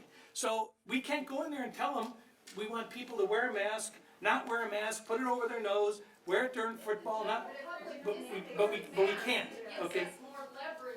So I'm just telling you, that's why we can't tell the school what to do. And on the, I'm gonna ask the city attorney to identify, please, what exactly it means as far as what the charter is, and, because there seems to be an idea that is all-encompassing, and we saw that at the tune of several $1 million, that over the last lawsuit over the charter city provisions, that we ended up switching to voting districts because of that lawsuit. So charter is not all empowering, and the state is continuously taking additional powers away from us. So could we get a clarification quickly from the city attorney on the charter issue, please? Sure. Provided by Article 11, Section 3 of the California Constitution, Section 5A as well, is the opportunity and ability for cities to create a charter, which is essentially a local constitution, where we exercise plenary authority, meaning all-encompassing authority, over specifically municipal affairs. Anything that's not a municipal affair is otherwise reserved to a greater jurisdiction, either a county, state, or federal organization. As an example of what the court has considered to be municipal affairs, specifically for which we can legislate outside of the rules and obligations of counties or states, municipal election matters, how we hold our elections. That was Mackey versus Thiel from 1968. Procedures for initiatives and referendums and recalls, very specific to our municipal entity, 1964. That was Lawling versus Fall. Procedure for adopting ordinances, which Palmdale has their own. Brower versus Board of Public Works, 1928. Compensation for city officers and employees. It's California Constitution, Article 11.5b, Sonoma County Organization of Public Employees versus County of Sonoma. I will note that there's an exception there, so regarding labor relations, right? Something that would happen in both the city of Palmdale, the city of Lancaster, the state of California. That is not considered a municipal affair. We're still bound by the Myers-Millis-Brown Act. I love that you're. So, excuse me, this is not your time, this is, About all the constitutional rights So- you're As long as our laws So, are not in conflict with the so, state of okay, California laws, so- we're fine. We can enact whatever. all right, we're gonna adjourn the meeting in about 1 minute, so, All right. so we don't set the mandates. The reason that all this baloney is going on out here, and why we've got the mask marshals out here, is because we had a Cal OSHA complaint, and we have the threat of the health department coming in and shutting this building down. So we can either have the meeting and try to do it with the rules that were being given and without the threat of a Cal OSHA violation, or we can not have the meeting and just do it all on Zoom. So we chose to try to do it within the parameters that we're given. So this isn't all just an exercise, so. All right, so, on the, Mr. Hoffbauer. okay, Mr. all Hoffbauer. right. So, One moment, please, 'cause we're getting to the end of time here. I agree with the public that the resolution does nothing. no, I do too. Okay, so we ought to just get rid of it. Okay. I mean, I don't think we should, first of all, and I've asked Mr. Beck, how can we adopt a resolution like that when we, the city, require our employees to test if they're not vaccinated. So this resolution is inconsistent with our own rules. Yeah, I had asked, actually, I asked the city manager that issue, and that, again, it fell back on work comp, and the fact that, we were getting work comp claims against the city, because we had people in certain units that would, get sick, and then somebody else would get sick, so the, OSHA and work comp made us come up with a set of policies in order to keep people working. So does that basically summarize what we discussed? I got a little distracted, but, yeah, we established the policy based on, making sure that we protected our employees' health, and, you know, thankfully, it has worked, and we have not received, many complaints. We have received complaints from our employees, but not many. Right. So, we're trying to strike a balance with our employees. And the other side of that balance was if the employees didn't get vaccinated, they just got tested, so that we wouldn't have somebody in a workplace exposing other employees and the public, correct? Correct. Okay. All right. Well, my only point. Okay. My only point on this, my only point. Okay, we're gonna take a break, and Wait, I'm gonna no, ask. let's not take a break, because it's 10:32, and I think we need to Well, address what are we this gonna now. do here? 'Cause we can't. What I'd like to do is say that the only reason I brought that up is this resolution is inconsistent with our own policies. And so therefore, we Okay, ought to no, I don't disagree. I vote that we not adopt this resolution. That's my motion right now. All you have to do is just not motion to move it forward. So, I mean, if we don't move it forward, then it dies for lack of a. So let's just, whatever we have to do, that this resolution not be resolved. In other words, that Okay. we not take this action, by approving this resolution is what I want done. Are you saying it doesn't take a vote? Okay, all right, so the next time. But Okay, there's a next so- part of this. The people have brought this, ordinance that's been presented. And I don't know whether it passes constitutional muster, if it passes the laws, if it passes our jurisdiction, because we do have limits. We have limits as a charter city, as the, city attorney was pointing out. Okay. So, just a moment, please, Excuse me. just a moment, All right, please. all right, But I'm going I'm to, gonna ask you to leave. I'm going to request, I'm gonna ask you to leave. okay, wait a minute. Who is, all right, I'm going okay, to I apologize, I I'm thought going that was to you. request that the city attorney bring this ordinance that's been proposed in this resolution, or the petition that was brought to us in November, so that we may consider it at the January meeting. Can we do that? Can we do that? I have it here. If the council votes to direct me to do it, of course. I'm asking that request. I think there's substantial numbers of people in the city that are concerned about this issue. We may be able to do it, we may not be able to do it, but we have to pass it in a legal manner that is protective of our city and our residents. But we have to do it according to those rules. But I think we should consider it, and you've presented it, you've got a lot of signatures, and let's hear it in January. But I think the resolution should not be voted on, or should move forward. Okay, and there's also, part of the thing that we've gotten on that, and I'll second that. The issue that came up as far as why these rules from the county apply to us is because of the municipal code section that we adopted the county health ordinance moving forward. Now, there was a study that was done by the city of Santa Clarita that talked about the cost for Santa Clarita to operate that. And we've extrapolated some of those numbers out. We're gonna look at those a little further coming up here, because that's the only way that we can get out from under that, it appears, as long as it's not the state telling the county to do it, and requiring it that it go to the county health department. Because as you see, Pasadena, Vernon, Long Beach, and everybody else has basically fallen into lockstep, even though they have their own health department. So we'll have to find the path on that piece of it. But that's been the thing that's been a hang up that we've been working on between all the other cities that I've been working on within LA County to try to find somebody else to team up with us on this. And in talking with former Mayor Cameron Smythe in Santa Clarita and Mayor Bill Miranda down there on this issue, that's might be the solution, but it's probably gonna require some mechanism to fund it. Because we're probably talking, well, Santa Clarita looked at it, and I think it was like $25 million for them. I know Pasadena and Long Beach, what's theirs, JJ? I believe Long Beach budget is 300 million. Okay, so we gotta be able to find a path to be able to do that, and that's what we've been working on. We haven't been sitting here blowing you off. When people have brought specific questions to me, as you did, I tried to point you in the right direction while we're working on this, okay?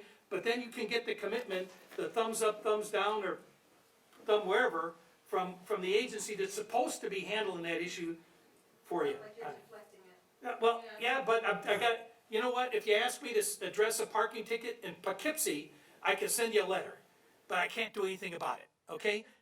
So, I mean, I'm taking it to the absurd level, but it's not absurd. I mean, we've been going over a lot of these, the hierarchy of government and those kind of things. We haven't just been sitting here on it. I know the other council members have been consulting people. I've been trying to find out the experts to be able to give me their additional information before it gets filtered through, other members. We need to be able to have that person direct. So if we can get that at some point, that would be helpful.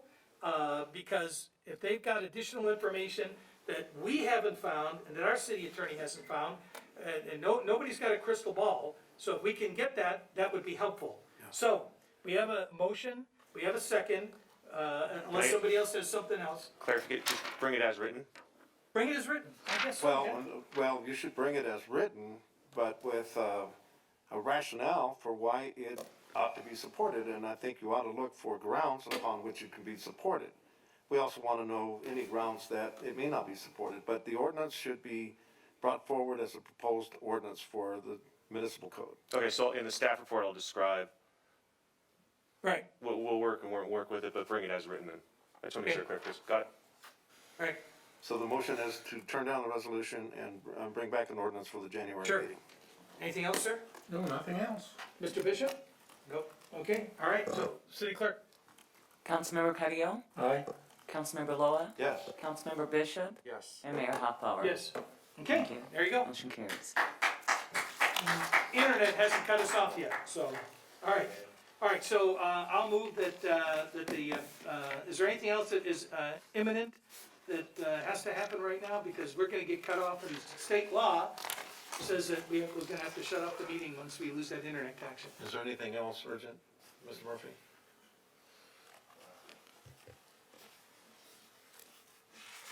Keith, finance? We have one item, it'll be really quick. Okay. All right, come on. Which item is that? Which item is that, sir? 16-1. 16.1? All right, I'll entertain a motion to go back to item 16.1, please. Second. Okay, anybody opposed? Hearing none, so ordered. We're on 16.1. Keith, you're up.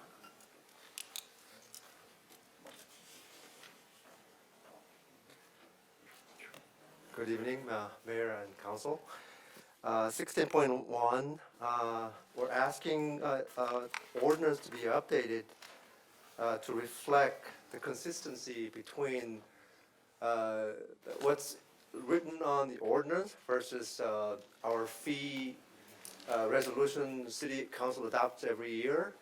So it's just a matter of just removing that the escalation clause that's static in the ordinance. So we're just asking council to just remove that portion of static numbers in the ordinance to make it consistent with how we practice in fireworks fees that we actually assess. And this has nothing to do with the increasing the fee. We're merely asking council to adopt the change in ordinance to make it more consistent. Okay, so I need the staff to read the title of the ordinance 1574, please. So ordinance number 1574, an ordinance of the City Council of the City of Palmdale amending Palmdale Municipal Code Section 8.04.46 TA4 relating to fireworks application permit fee. Okay, I need a motion to introduce the ordinance number 1574, please. So moved. I have a motion. Do I have a second to introduce the ordinance? Second? A motion and a second. City Clerk, call the roll, please. Councilmember Carrillo, Yes. Councilmember Loa, Yes. Councilmember Bishop, Yes. and Mayor Hoffbauer. Yes, so it's 401 on that. So we have do we have any speaker slips on this item? No, sir, we don't. Okay, do we have anybody in the public that wanted to address item number 16.1? If seeing none, I need a motion to close the public hearing, please. So moved. I have a motion. Do I have a second? Second? I have a motion and a second. All in favor? Aye. Anybody opposed? Hearing none, so ordered. The staff recommendation is adopt ordinance number 1574. Do I have a motion or a question? Well,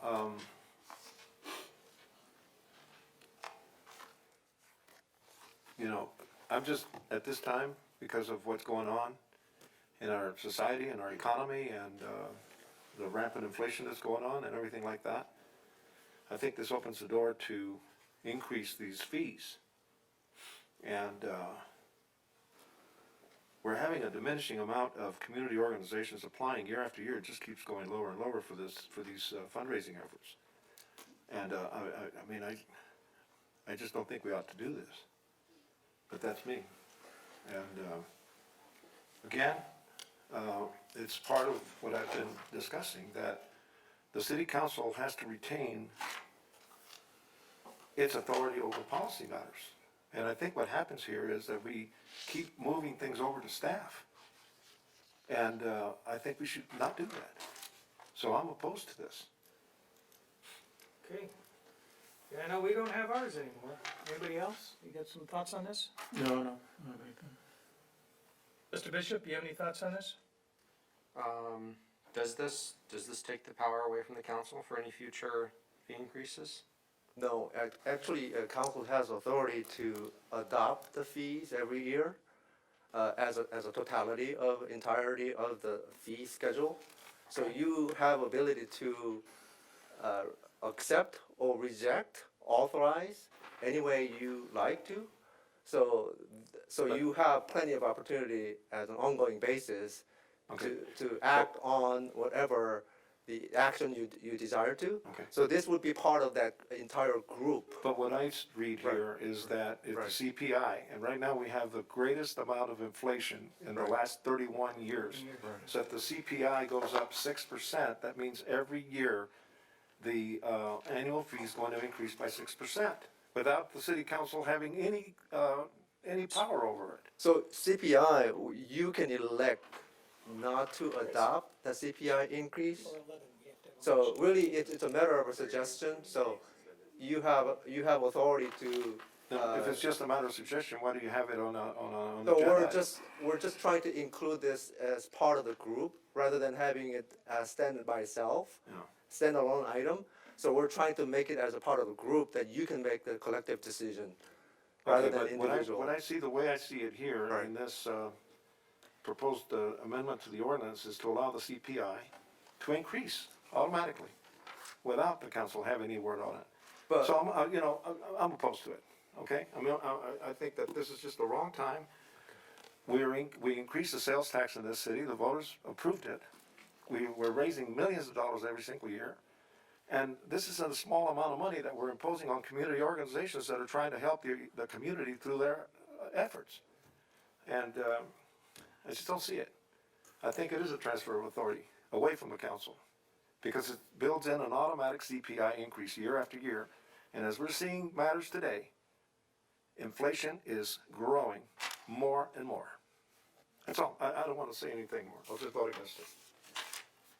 All right, well, I think well said. I couldn't say any better. Like I said, having had run one of those, the profit factor is diminishing on them, and we're down a lot of booths right now, and every penny counts. So do we have a motion on this item, or the staff recommendation is to adopt the ordinance?